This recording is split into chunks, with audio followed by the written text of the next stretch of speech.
ಓಂ ನಾರಾಯಣಂ ನಮಸ್ಕೃತ್ಯ ನರಂ ಚೈವ ನರೋತ್ತಮಂ ದೇವೀಂ ಸರಸ್ವತೀಂ ಚೈವ ತತೋ ಜಯಮುದೀರಯೇತ್.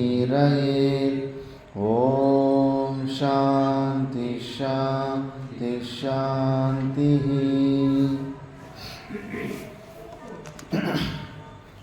ನಾವು ಮಹಾಭಾರತದ ಆದಿ ಪರ್ವದಲ್ಲಿ ವಿಚಾರ ಮಾಡ್ತಿದ್ವಿ.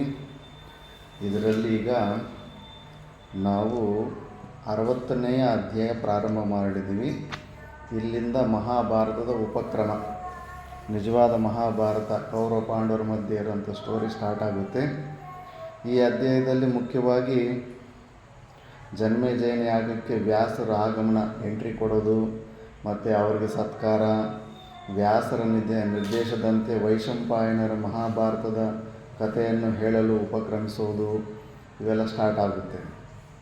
ಅದಕ್ಕೆ ಶೌನಕರಿಗೆ ಹೇಳ್ತಾ ಇದ್ದಾರೆ ಉಗ್ರಶವ ಸೂತ್ರ ಇವರು ಸೌತಿ ಋಷಿಗಳು, ಮಹಾಭಾರತದ ವಿಷಯವಾಗಿ ಕೆಲವು ಸಂಗತಿಗಳು ನಿಮಗೆ ಈಗಾಗಲೇ ತಿಳಿದಿವೆ. ಸ್ಟಾರ್ಟಿಂಗಲ್ಲೇ ಸ್ವಲ್ಪ ಮಹಾಭಾರತದ ಬಗ್ಗೆ ಸ್ವಲ್ಪ ಔಟ್ಲೈನ್ ಕೊಟ್ಟಿದ್ದ ಗ್ರಂಥದಲ್ಲಿ. ಅದರಲ್ಲಿ ಎಲ್ಲ ಸ್ಟೋರೀಸು ಬರುತ್ತೆ, ಎಲ್ಲ ರಾಜಗಳ ರಾಮಾಯಣದ ಸ್ಟೋರೀಸ್ ಕೂಡ ಬಂದುಬಿಡುತ್ತೆ. ಈಗ ಮುಖ್ಯವಾಗಿ ಮೇಯ್ನ್ ಮಹಾಭಾರತ, ಕೌರವ ಪಾಂಡವರ ಮಧ್ಯೆ ಏನೆಲ್ಲ ನಡೀತು ಆ ಕೋರ್ ಸಬ್ಜೆಕ್ಟನ್ನು ಟಚ್ ಮಾಡೋಕ್ಕೆ ಹೋಗ್ತಾ ಇದ್ದಾರೆ. ಮಹಾಭಾರತದ ಕರ್ತೃಗಳು ಯಾರು, ಪ್ರಪ್ರಥಮವಾಗಿ ಅದರ ಪ್ರವಚನವು ಎಲ್ಲಿ ನಡೆಯಿತು, ಅದನ್ನು ಮೊದಲ ಬಾರಿಗೆ ಯಾರಿಗೆ ಹೇಳಿದರು, ಈ ಎಲ್ಲ ವಿಷಯಗಳನ್ನು ಕೂಲಂಕುಷವಾಗಿ ಈಗ ಹೇಳ್ತೀನಿ. ಜನ್ಮೇಜಯನು ಸರ್ಪಯಾಗವನ್ನು ಮಾಡುವನೆಂಬ ವಾರ್ತೆಯು ತಿಳಿದೊಡನೆಯೇ ಮಹಾವಿದ್ವಾಂಸರಾದ ಶ್ರೀಕೃಷ್ಣ ದ್ವೈಪಾಯನರು ಶಿಷ್ಯರೊಡನೆ ಹಸ್ತಿನಾಪಟ್ಟಣಕ್ಕೆ ಆಗಮಿಸಿದರು. ಕೃಷ್ಣ ದ್ವೈಪಾಯನರಂದರೆ ವ್ಯಾಸ ಭಗವಾನರು. ಯಮುನಾ ನದಿ ತೀರದಲ್ಲಿ ದ್ವೀಪದಲ್ಲಿ ಹುಟ್ಟಿರೋದ್ರಿಂದ ಆ ಹೆಸರು ಬಂದಿರುತ್ತೆ ಅವರು. ಮತ್ತು ಅವರ ವ್ಯಾಸರು ಪಾಂಡವರು ಪಿತಾಮಹರು, ಮುತ್ತಾತ. ಶಕ್ತಿ ಎಂಬ ಇಲ್ಲಿ ಜನ್ಮೇಜಯನಿಗೆ ಮುತ್ತಾತನು ಅವ್ರ ತಂದೆನ ಏನಂತಾರೆ, ಏನು ಶಬ್ದ ಇಲ್ಲ, ತಾತ 4 ಫಾದರ್ಸ್ ಅಂದ್ಬಿಡ್ಬೇಕಷ್ಟೇ. ನಾನೇ ಮೊದಲು ಅವರ ಪರಿಚಯ ಮಾಡಿಕೊಡ್ತೀನಿ ಅಂತ ಸೌತಿ ಋಷಿಗಳು ಹೇಳ್ತಾ ಇದ್ದಾರೆ. ವ್ಯಾಸರು ಅವರು ಪಿತಾಮಹರಾಗಿರ್ತಾರೆ. ಶಕ್ತಿ ಎಂಬ ಮಹರ್ಷಿಯ ಪುತ್ರರು ಪರಾಶರರು. ನನ್ನ ರೂಮಲ್ಲಿ ಬಂದರೆ ಫೋಟೋಗಳು ಲೈನೇಜ್ ಬರುತ್ತೆ.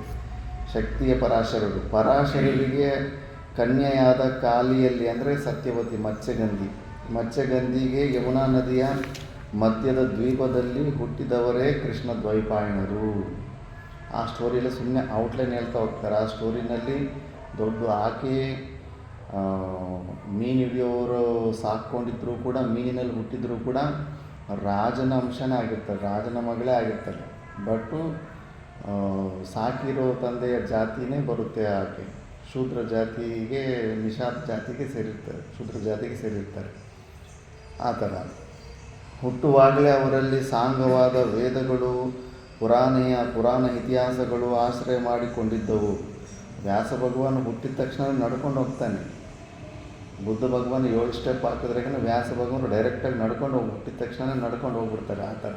ಯಾಕಂದ್ರೆ ಅವರೆಲ್ಲ ಕಾರಣ ಜನ್ಮರು, ತಪೋಶಕ್ತಿಯಿಂದ ಹುಟ್ಟಿದವರು. ಮತ್ತು ಅಂಥವರು ಅದಕ್ಕೆ ಎಲ್ಲ ಅವರು ವೇದಾಂಗ ಪಾರಂಗತರಾಗಿದ್ದಲ್ಲದೆ ಮಹಾಜ್ಞಾನಿಗಳೂ ಆಗಿರ್ತಾರೆ. ಜೀವನ್ಮುಕ್ತ ಪುರುಷರು ಬೈ ಬರ್ತ್. ತಪಸ್ಸಿನಲ್ಲಿ, ವೇದಾಧ್ಯಯನದಲ್ಲಿ, ವ್ರತೋಪವಾಸಗಳಲ್ಲಿ, ಮಾಡುವುದರಲ್ಲಿ, ಕ್ಷಮೆಯಲ್ಲಿ, ಯಜನ ಮತ್ತು ಯಾಜನಗಳಲ್ಲಿ ಅವರಿಗೆ ಸಮಾನರಾದವರು ಮತ್ಯಾರೂ ಇರೋದಿಲ್ಲ. ಮತ್ತು ಒಂದೇ ಆಗಿದ್ದ ವೇದದ ರಾಶಿಯನ್ನು ಋಗ್, ಯಜು, ಸಾಮ, ಅಥರ್ವಣಗಳೆಂಬ 4 ವೇದಗಳಾಗಿ ವಿಂಗಡಿಸಿದರು. ಮೊದಲು ಒಂದೇ ವೇದ ಇದ್ದಿತ್ತು. ಅದಕ್ಕೆ ವೇದ ಶಬ್ದ ಎಲ್ಲ ಮಂತ್ರಗಳಲ್ಲಿ ಎಷ್ಟೋ ಸತಿ ಏಕವಚನದಲ್ಲೇ ಬರ್ತಾ ಇರುತ್ತೆ. ವೈಯಾಕರಣಿಗೆ ಸ್ವಲ್ಪ ಶಾಕ್ ಆಗುತ್ತೆ. 4 ಅಲ್ಲ, ಬಹುವಚನದಲ್ಲಿ ಬರಬೇಕಲ್ಲ ವೇದ ಶಬ್ದ ಅಂದರೆ. ಮೊದಲಿದ್ದು ಒಂದೇ. ವ್ಯಾಸ ಭಗವಾನರ ಕೃಪೆ. ವ್ಯಾಸ ಅಂದ್ರೇ ಎಲಾಬೊರೇಟರ್ ಅಂತ, ಎಕ್ಸ್ಪ್ಯಾನ್ಸರ್ ಅಂತ. ಸಣ್ಣಗಿರೋದನ್ನು ಸ್ವಲ್ಪ ಎಲಾಬೊರೇಟಾಗಿ ಎಕ್ಸ್ಪ್ಯಾಂಡ್ ಮಾಡೋರು ಅಂತ. ಅದು ವ್ಯಾಸರು ಅನ್ನೋದು ಅದು ಕಾಮನ್ ನೇಮ್. ಅದು ಅದೇ ಅವ್ರಿಗೆ ಹೆಸರಿಟ್ಬಿಟ್ಟಿದ್ದಾರೆ ವ್ಯಾಸರು ಅಂತ, ವೇದವ್ಯಾಸರು ಅಂತ. ವೇದಗಳನ್ನು ಎಲಾಬ್ರೇಟ್ ಮಾಡಿರೋದು ಅಂತ. ಯಾಕಂದರೆ ಸಂಪೂರ್ಣ ಒಂದೇ ವೇದ ಇದ್ದಾಗ ಅದನ್ನು ಶಾಖಗಳು ಮೇಂಟೈನ್ ಮಾಡೋದು ತುಂಬ ಕಷ್ಟ ಆಗ್ತಾ ಇರುತ್ತೆ. ಅದಕ್ಕೆ ಅದನ್ನು 4 ಭಾಗಗಳಾಗಿ ಇವರೇ ಮಾಡಿದ್ರು. ಮತ್ತು ಅವರು ವೇದವಿದರಲ್ಲಿ ಶ್ರೇಷ್ಠರಾದ ಕೃಷ್ಣ ದ್ವೈಪಾಯನರು ಪರ ಮತ್ತು ಅಪರ ಎಂಬ ವಿದ್ಯೆಗಳು ತಿಳಿದವರಾಗಿಯೂ, ಇವೆಲ್ಲ ಉಪನಿಷತ್ತಲ್ಲಿ ಭಗವದ್ಗೀತೆಯಲ್ಲಿ ಬರುತ್ತೆ. ಪರ ವಿದ್ಯೆ ಅಂದರೆ ಏನು, ಅಪರ ವಿದ್ಯೆ ಅಂದರೆ ಏನು ಅಂತೆಲ್ಲ ಬರುತ್ತೆ. ಈಗ ಬ್ರಹ್ಮರ್ಷಿಗಳಾಗಿಯೂ ಸತ್ಯನಿಷ್ಠರಾಗಿಯೂ ಮತ್ತು ಅಂತಃಶುದ್ಧಿ ಬಹಿಶುದ್ಧಿಯುಳ್ಳವರಾಗಿಯೂ ಇದ್ದರು. ಪುಣ್ಯಕೀರ್ತಿಗಳಾದ ಯಶೋವಂತರಾದ ವ್ಯಾಸರು ಶಾಂತನು ವಂಶದ ಉದ್ಧಾರಕ್ಕಾಗಿ ಪಾಂಡು, ಧೃತರಾಷ್ಟ್ರ ಮತ್ತು ವಿದುರರಿಗೆ ಜನ್ಮದಾನ ಮಾಡಿದರು. ಶಾಂತನುಗೆ ವಿಚಿತ್ರ ವೀರ್ಯ ಮತ್ತು ಇಬ್ಬರು ಇರ್ತಾರೆ, ಮಕ್ಕಳಿರ್ತಾರೆ. ಒಬ್ಬನು ವಿಪರೀತ ಕಾಮಾಸಕ್ತಿಯಿಂದ ಎಲ್ಲ ರೋಗ ಬಂದು ಸತ್ತೋಗಿರ್ತಾನೆ. ಆ ಥರ ಯಾವುದೋ ಒಂದು ಕಾರಣದಿಂದ ಅವ್ರಿಗೆ ಇನ್ನು ವಂಶ ವೃದ್ಧಿ ಆಗೋ ಚಾನ್ಸಸ್ಸೇ ಇರೋದಿಲ್ಲ. ಅಂಥ ಪರಿಸ್ಥಿತಿಯಲ್ಲಿ ಆ ಸತ್ಯವತಿ ಮತ್ಸ್ಯಗಂಧಿ ಏನು ಶಾಂತನಿಗೆ ಹೆಂಡತಿಯಾಗಿರ್ತಾಳೋ, ವ್ಯಾಸನು ತನ್ನ ಮಗನೇ ಅಲ್ಲ ಅಂದ್ಬಿಟ್ಟಿದ್ದನ್ನು ವ್ಯಾಸನ ಕರೆಸಿ ಈ ವಂಶೋದ್ಧಾರಣ ಸಲುವಾಗಿ ಆ ಥರ ಮಾಡ್ತಾನೆ. ಆ ಥರ ಅವ್ರಿಗೆ ಅದೊಂದು ಡೀಟೇಲಾಗಿ ಮತ್ತೆ ಸ್ಟೋರಿಗಳು ಬರ್ತವೆ. ಈಗ ಸುಮ್ಮನೆ ಔಟ್ಲೈನ್ ಹೇಳ್ತಾ ಇದ್ದಾರೆ. ಅವರಿಗೆ ಅಂಬಿಕಾ, ಅಂಬಾಲಿಕಾ ಮತ್ತು ವ್ಯಾಸರ ಭಗವಾನರಿಗೆ ಹುಟ್ಟಿರೋರು ಧೃತರಾಷ್ಟ್ರ, ಪಾಂಡು ಮತ್ತು ವಿದುರರು ಜನ್ಮದಾನ ಮಾಡ್ತಾರೆ. ಮತ್ತು ಇಂತಹ ಮಹಾತ್ಮರಾದ ವ್ಯಾಸರು ವೇದಾಂಗ ಪಾರಂಗತರಾದ ಶಿಷ್ಯರಿಂದ ಪರಿವೃತರಾಗಿ ರಾಜರ್ಷಿಯಾದ ಜನಮೇಜಯನ ಯಜ್ಞ ಮಂಟಪವನ್ನು ಪ್ರವೇಶ ಮಾಡ್ತಾರೆ. ಮತ್ತು ಪ್ರವೇಶ ಮಾಡುತ್ತಲೇ ದೇವತೆಗಳಿಂದ ಪರಿವೃತನಾದ ದೇವೇಂದ್ರನಂತೆ ಪರಿಶೋಭಿಸುತ್ತಿದ್ದ ಸದಸ್ಯರಿಂದ ಆವೃತನಾಗಿದ್ದ ಜನಮೇಜಯನನ್ನು ಫಸ್ಟ್ ಅವನನ್ನು ನೋಡ್ತಾರೆ. ಮೂರ್ಧಾಭಿಷಿಕ್ತರಾಗಿದ್ದ ಅನೇಕ ರಾಜರು ಮತ್ತು ಯಜ್ಞ ಪ್ರಕ್ರಿಯೆಗಳಲ್ಲಿ ಬಹುಕುಶಲರಾದ ಮತ್ತು ಬ್ರಹ್ಮನಿಗೆ ಸಮಾನರಾದ ಅನೇಕ ಋತ್ವಿಜರು ಯಜ್ಞ ಮಂಟಪದಲ್ಲಿ ಉಪಸ್ಥಿತರಾಗಿರುವುದನ್ನು ವ್ಯಾಸರು ನೋಡ್ತಾರೆ. ಇಷ್ಟು ಭಯಂಕರವಾದ ದೊಡ್ಡ ಯಜ್ಞ, ಮೇನ್ ಜೀವನ್ಮುಕ್ತ ಪುರುಷನೆಲ್ಲ ಕರೆಸ್ಬಿಟ್ಟಿರ್ತಾರೆ. ಅಂಥ ಯಾಗ ನೋಡಿದ್ರೇ ತುಂಬ ವಿಶಿಷ್ಟತೆಯಿಂದ ಕೂಡಿರುತ್ತೆ, ಅಷ್ಟು ದೊಡ್ಡ ಸಂಖ್ಯೆಯಲ್ಲಿ. ಮತ್ತು ವ್ಯಾಸರು ಯಜ್ಞ ಮಂಟಪದೊಳಗೆ ಶಿಷ್ಯರೊಡನೆ ಆಗಮಿಸಿ ಮತ್ತು ಜನಮೇಜಯನು ಪರಿವಾರ ಸಮೇತವಾಗಿ ಮೇಲೆದ್ದು, ಎಲ್ಲರೂ ಎದ್ದು ನಿಂತ್ಕೊತಾರೆ ವ್ಯಾಸರು ಬಂದಾಗ, ಅಷ್ಟು ಸೀನಿಯರ್ ಆಗಿರ್ತಾರೆ ಅವರು. 4 ಹೆಜ್ಜೆಗಳನ್ನು ಮುಂದಿಟ್ಟು ಮಹರ್ಷಿಗಳನ್ನು ಪ್ರೀತಿ ಆಧಾರಗಳಿಂದ ಸ್ವಾಗತ ಮಾಡ್ತಾನೆ. ಅವರು ಮತ್ತು ಪ್ರಾಪಿತಾಮಹ ಅಲ್ಲ, ಇನ್ನೂ ಜನಮೇಜಯನಿಗೆ ತಾತಂದರಾದರೆ ಸಂಬಂಧ ಇನ್ನೂ ಜಾಸ್ತಿ ಗಾಢವಾಗಿರುತ್ತೆ. ಪ್ರೀತಿಯಿಂದ ತುಂಬ ಕ್ಲೋಸ್ ಆಗಿರ್ತಾನೆ. ಮತ್ತು ವ್ಯಾಸ ಮಹರ್ಷಿಗಳು ಜನಮೇಜಯನ ಮುತ್ತಾತರಾಗಿದ್ದರಿಂದ ಅವರ ವಿಷಯದಲ್ಲಿ ರಾಜನಿಗೆ ಹೆಚ್ಚು ಸಲಿಗೆಯೂ ಇದ್ದಿತು.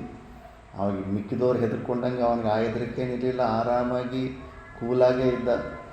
ಮತ್ತು ಮಹರ್ಷಿಗಳನ್ನು ಯಥಾಯೋಗ್ಯವಾಗಿ ಸತ್ಕರಿಸಿದ ನಂತರ ಜನಮೇಜಯನು ಋಷಿಗಳ ಸಮೀಪದಲ್ಲೇ ಕುಳಿತು ಅವರ ಆರೋಗ್ಯನೆಲ್ಲ ಕೇಳ್ತಾನೆ.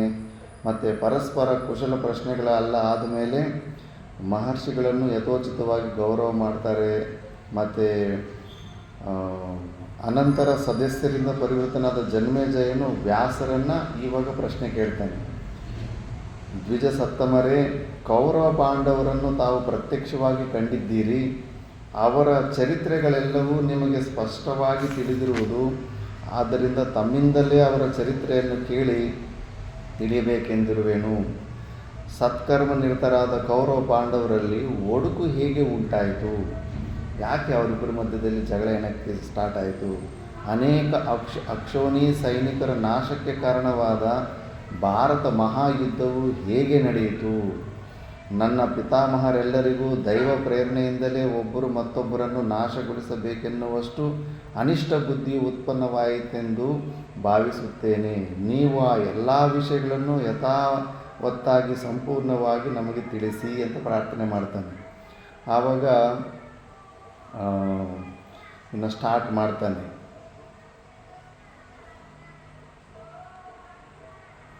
ಫಸ್ಟು ಜನಮೇಜಯನು ಹೇಳಿದ ಮಾತುಗಳನ್ನು ಕೇಳಿ ವ್ಯಾಸ ಮಹರ್ಷಿಗಳು ತಮ್ಮ ಸಮೀಪದಲ್ಲಿ ಕುಳಿತಿದ್ದ ಸುಮಾರು ಜನ ಕೂತು ಫಸ್ಟ್ ವೈಶಂಪಾಯನರಿಗೆ ಹೀಗೆ ಆರ್ಡರ್ ಮಾಡ್ತಾರೆ. ವೈಶಂಪಾಯನನೇ, ಕುರು ರಾಜಕುಮಾರರಿಗೂ ಪಾಂಡವರಿಗೂ ಭೇದವು ಉಂಟಾದುದಕ್ಕೆ ಕಾರಣವಾದ ವಿಷಯಗಳನ್ನೆಲ್ಲವನ್ನು ಕೂಲಂಕುಷವಾಗಿ ನಿನಗೆ ಹೇಳಿರುತ್ತೇನೆ. ನಾನು ನಿನಗೆ ಆಲ್ರೆಡಿ ಮುಂಚೆ ನಿನಗೆ ಸ್ಟೋರಿ ಹೇಳಿದ್ದೀನಿ.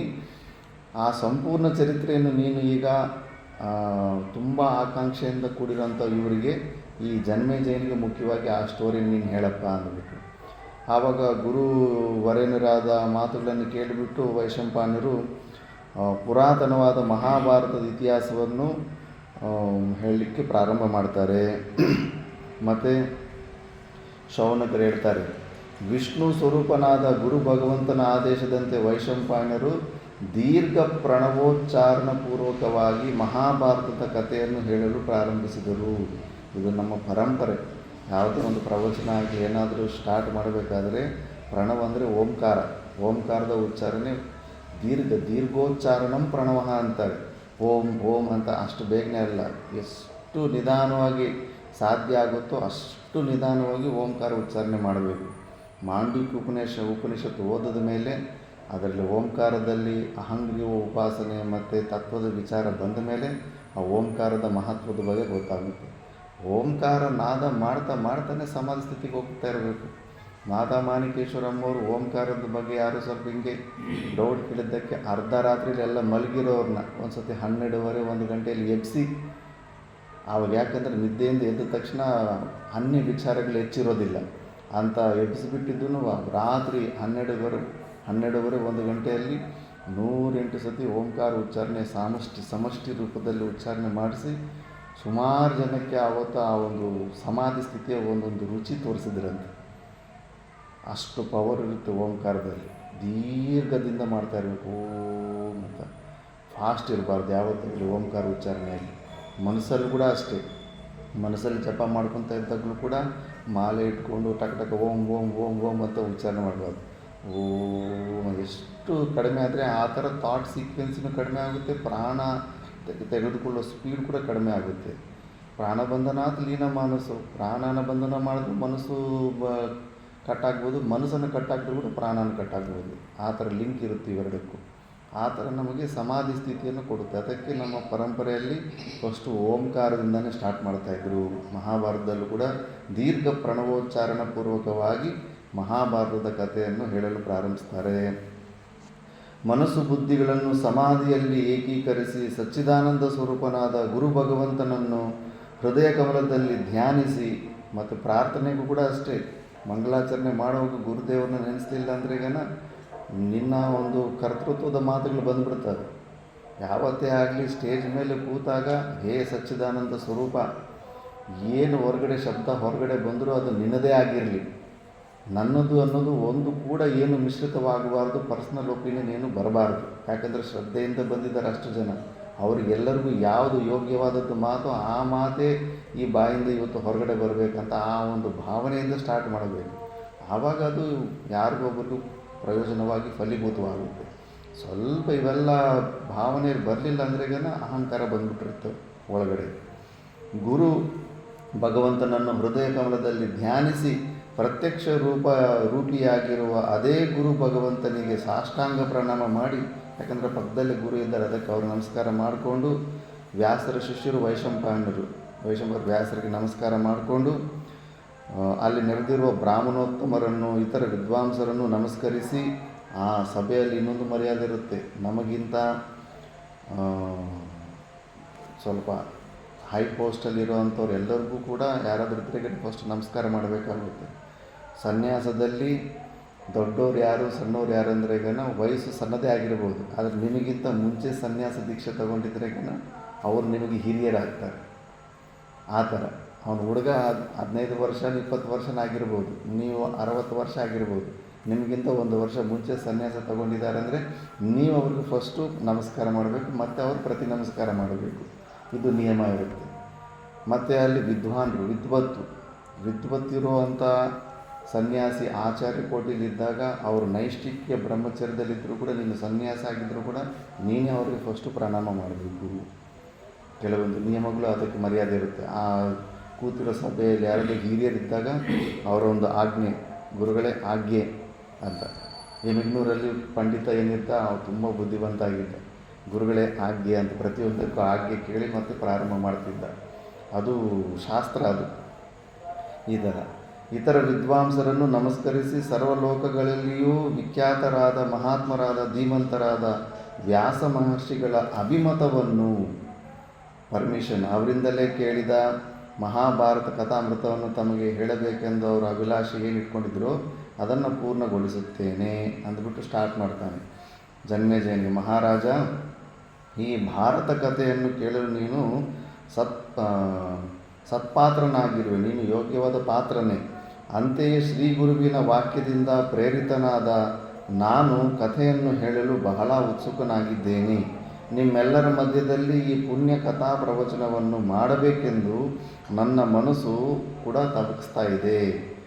ಜನ್ಮೇಜಯ, ರಾಜ್ಯದ ವಿಷಯವಾಗಿ ಕೌರವ ಪಾಂಡವರಲ್ಲಿ ಭೇದವು ಹೇಗೆ ಉಂಟಾಯಿತೆಂಬುದನ್ನು, ದ್ಯೂತದ ಕಾರಣವನ್ನು, ಅದರಿಂದ ಪಾಂಡವರು ಅನುಭವಿಸಿದ ವನವಾಸದ ವಿವರಣೆಯನ್ನು, ವನವಾಸವು ಕಳೆದ ನಂತರವೂ ಇಬ್ಬರಲ್ಲಿಯೂ ಸಾಮರಸ್ಯ ಉಂಟಾಗದೆ ಒದಗಿದ ಬಹುಜನ ಕ್ಷಯಕರವಾದ ಯುದ್ಧದ ವಿವರಣೆಯನ್ನು ಯಥಾಶ್ರುತವಾಗಿ ಹೇಳುತ್ತೇನೆ. ವಿಸ್ತಾರವಾಗಿ ಹೇಳುವ ಮೊದಲಿನಿಂದ ಕಡೆಯವರೆಗೂ ನಡೆದ ಘಟನೆಗಳನ್ನು ಸಂಕ್ಷೇಪವಾಗಿ ಹೇಳಿಬಿಡ್ತೇನೆ. ಒಂದು ಬ್ರೀಫ್, ಒಂದು 20 ನಿಮಿಷದಲ್ಲಿ ಕಂಪ್ಲೀಟ್ ಮಹಾಭಾರತನ ಮುಗಿಸ್ಬಿಡ್ತಾನೆ. ಮೇನ್ ಸ್ಟೋರೀಸನ್ನೆಲ್ಲ ಮತ್ತೆ ಡೀಟೇಲಾಗಿ ಹೇಳ್ತಾನೆ. ಅದನ್ನು ನಿಮ್ಮ ಮುತ್ತಾತನಾದ ಪಾಂಡು ಮಹಾರಾಜನು ಕಾರಣಾಂತರಗಳಿಂದ ಕಾಡಿನಲ್ಲಿಯೇ ಸ್ವರ್ಗಸ್ಥನಾದನು.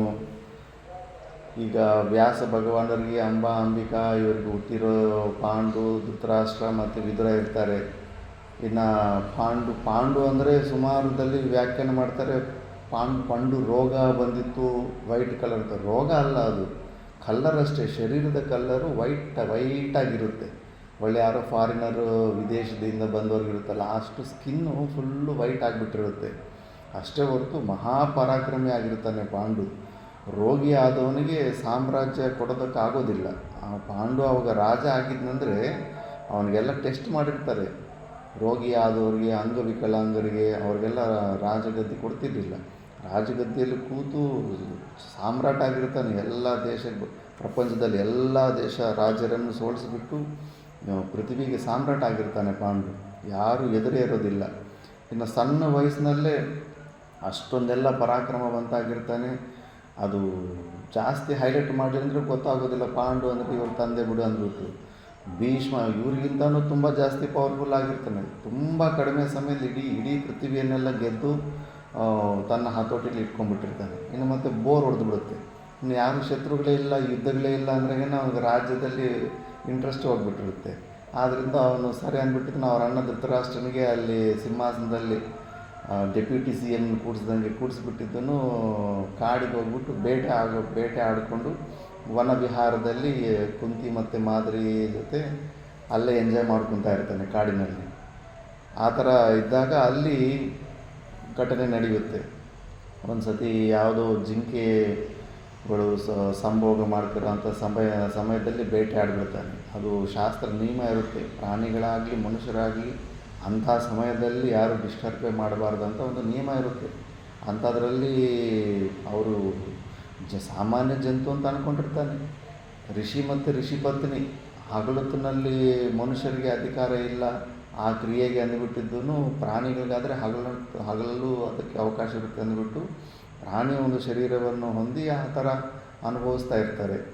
ಇವು ಯಾವುದೋ ಜಿಂಕೆ ಅಂದ್ಬಿಟ್ಟು ಹೊಡೆದು ಬಿಡ್ತಾರೆ. ಅವರು ಮತ್ತೆ ಋಷಿ ರೂಪಕ್ಕೆ ವಾಪಸ್ ಬಂದುಬಿಟ್ಟಿದ್ದೂ ಶಾಪ ಹಾಕಿಬಿಡ್ತಾರೆ. ಏನಂತ, ನೀನು ಕೂಡ ಇಂಥ ಸಮಯದಲ್ಲಿ ನೀನು ನಮ್ಮನ್ನು ಕೊಂದಿದೆಯಲ್ಲ, ನೀನು ಈ ಒಂದು ಕ್ರಿಯೆ ಮಾಡೋಕ್ಕೆ ಹೋದಾಗ ನೀನು ಪ್ರಾಣ ಹೋಗಿಬಿಡುತ್ತೆ ಅಂತ ಶಾಪ ಹಾಕಿರ್ತಾನೆ. ಆವಾಗ ಪಾಂಡುಗೆ ತುಂಬ ಜಿಗುಪ್ಸೆ ಬಂದುಬಿಡುತ್ತೆ.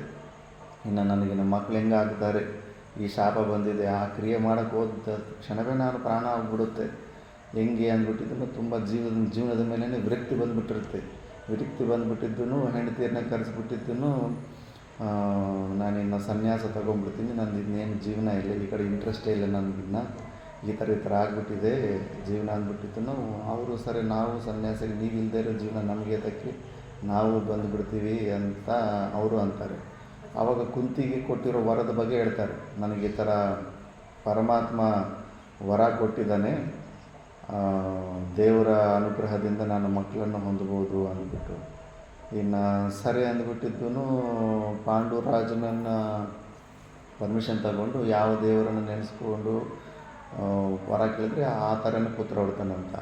ಪಾಂಡುರಾಜನೇ ಅಂತಾನೆ ಫಸ್ಟು ಇಂದ್ರ, ಯಮಧರ್ಮರಾಜ ಮತ್ತು ಭೀಮನ ವಾಯು ಈ 3 ಜನರ ಹೆಸರು ಹೇಳ್ತಾನೆ. 3 ಜನರ ಹೆಸರಿಂದ ನೀನು ಪುತ್ರನ ಹೊಂದು ಅಂದ್ಬಿಟ್ಟು ಹೋಲಿಕೆಗಳು, ಪಾಂಡುವಿನ ಹೋಲಿಕೆಗಳೇ ಬರ್ತವೆ. ಅದು ಸೈನ್ಸ್ ಕೂಡ ಈ ವಿಷಯ ಗೊತ್ತಿಲ್ಲ. ಅದು ಯಾವ ವ್ಯಕ್ತಿಯನ್ನು ಚಿಂತನೆ ಮಾಡಿ ಆ ಸಮಯದಲ್ಲಿ ಆ ಕ್ರಿಯೆ ನಡೆಯುವಾಗ ಚಿಂತನೆ ಮಾಡ್ತಿರ್ತೀವೋ ಮಕ್ಕಳಿಗೆ ಅದೇ ರೂಪ ಬಂದ್ಬಿಡುತ್ತೆ.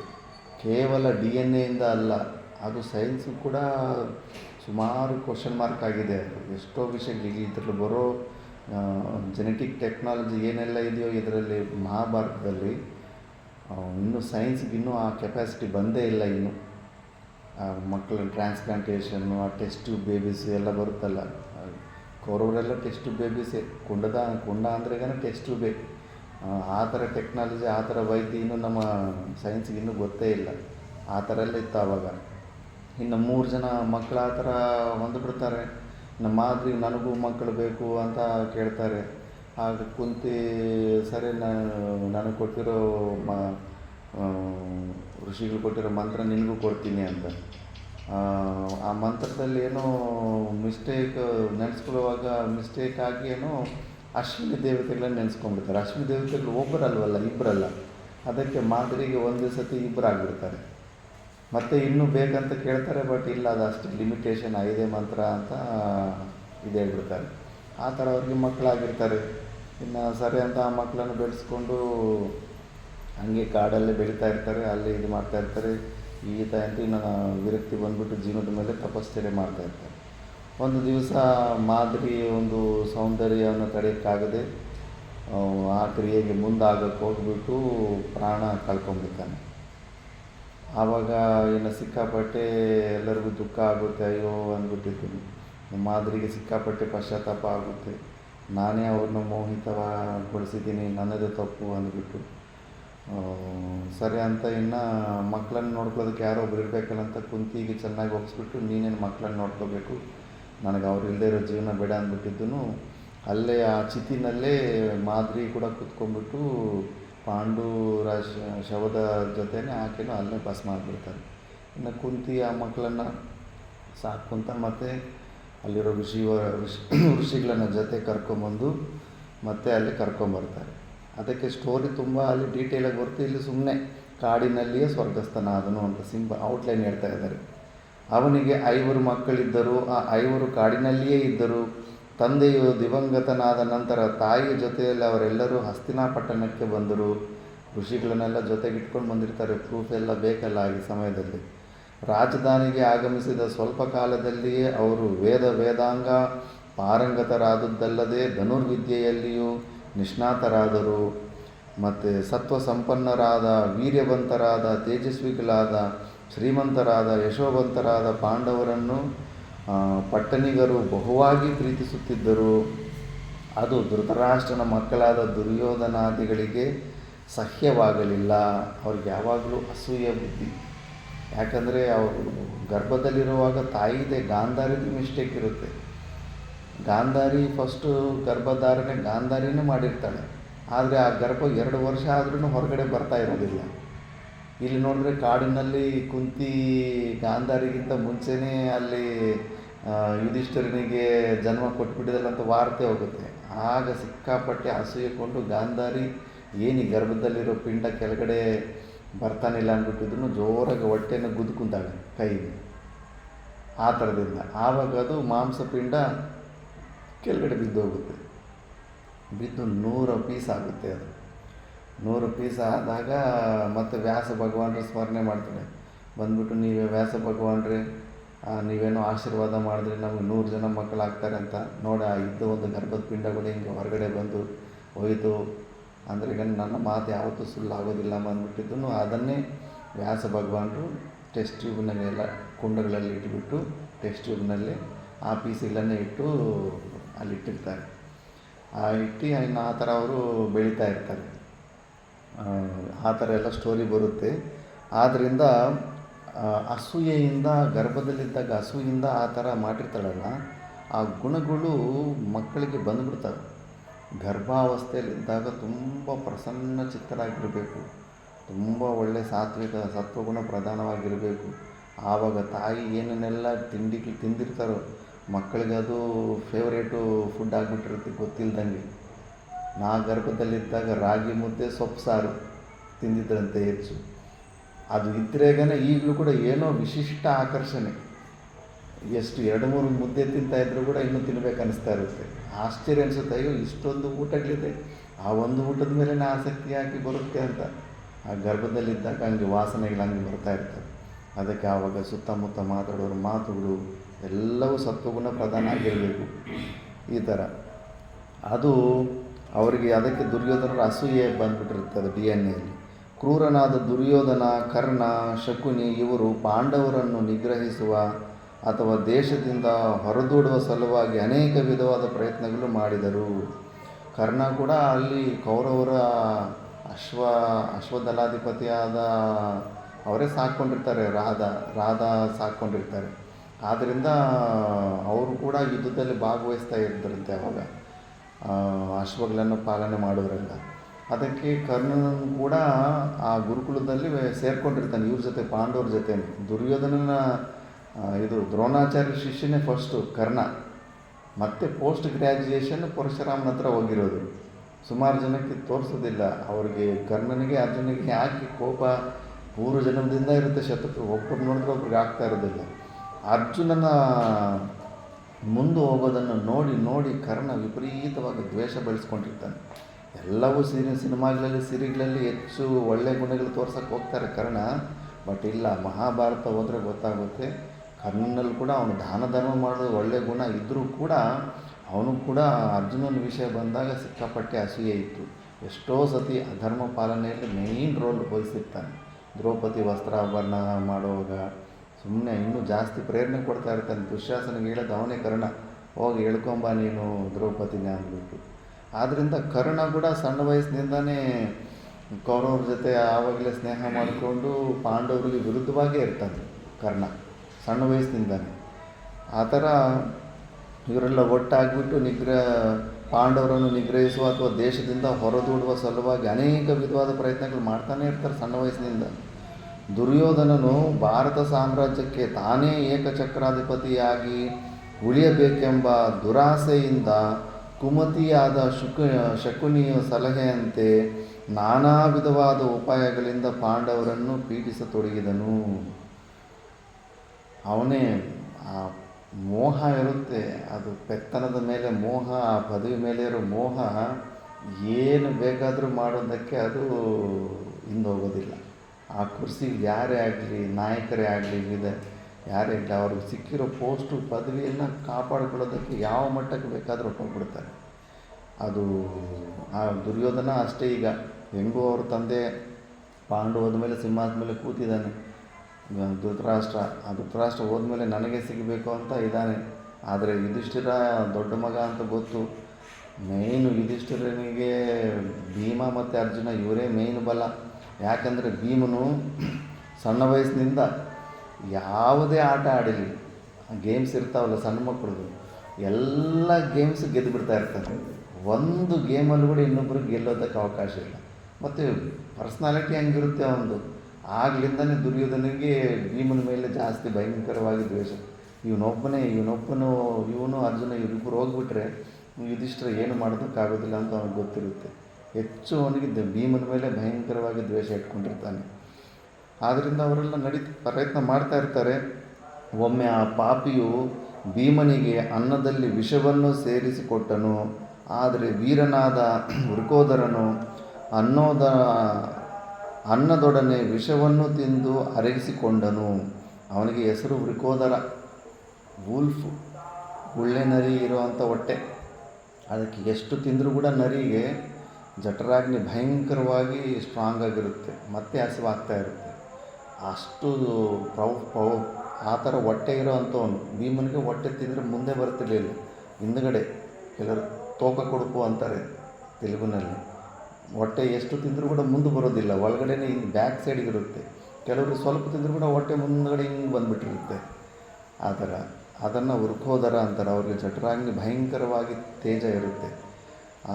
ಅದಕ್ಕೆ ಎಷ್ಟು ಎಲ್ಲರಿಗಿಂತ ಕೂಡ ಡಬಲ್ ತಿನ್ನಬೇಕಾಗ್ತಾ ಇರುತ್ತೆ ಅಂತ. ಅದರಿಂದ ಆ ವಿಪರೀತವಾದ ಜಠರಾಗ್ನಿಂದ ಆ ವಿಷಾನು ಕೂಡ ಜೀರ್ಣ ಮಾಡ್ಕೊಂಡ್ಬಿಟ್ಟಿರ್ತಾನೆ. ಮತ್ತೊಮ್ಮೆ ಗಂಗಾ ತೀರದ ಪ್ರಮಾಣಕೋಟಿ ಎಂಬ ಸ್ಥಳದಲ್ಲಿ ಮಲಗಿ ಗಾಢವಾಗಿ ನಿದ್ರಿಸುತ್ತಿದ್ದ ಭೀಮಸೇನನನ್ನು ದುರ್ಯೋಧನನು ಅವನ ಅನುಯಾಯಿಗಳ ಸೇರಿ ಹಗ್ಗದಿಂದ ಬಿಗಿದು ಗಂಗಾ ನದಿಗೆ ಎಸೆದು ಹೊರಟು ಹೋಗ್ತಾರೆ. ಆವಾಗಲೂ ವಿಷ ಕೊಟ್ಟಿರ್ತಾರೆ. ಅದರಿಂದ ಸ್ವಲ್ಪ ಮತ್ತು ಬಂದು ಮಲಗೊಂಡಿದ್ರಾಗ ಕೈ ಕಾಲು ಕಟ್ಟಾಕಿಬಿಟ್ಟು ಗಂಗಾ ನದಿಯಲ್ಲಿ ಹಾಕ್ಬಿಟ್ಟಿರ್ತಾರೆ. ಮತ್ತು ನಿದ್ದೆಯಿಂದ ಎಚ್ಚರವಾದೊಡನೆಯೇ ಭೀಮಸೇನನು ತನ್ನ ಬಂಧನವನ್ನು ಕ್ಷಣ ಮಾತ್ರದಲ್ಲೇ ಬಿಡಿಸ್ಕೊಂಡ್ಬಿಡ್ತಾನೆ. ನಿರಾಯಾಸದಿಂದ ಹಸ್ತಿನಗೆ ಹಿಂದಿರುಗಿದನು. ಮಧ್ಯದಲ್ಲಿ ಸ್ಟೋರಿ ಇರುತ್ತೆ.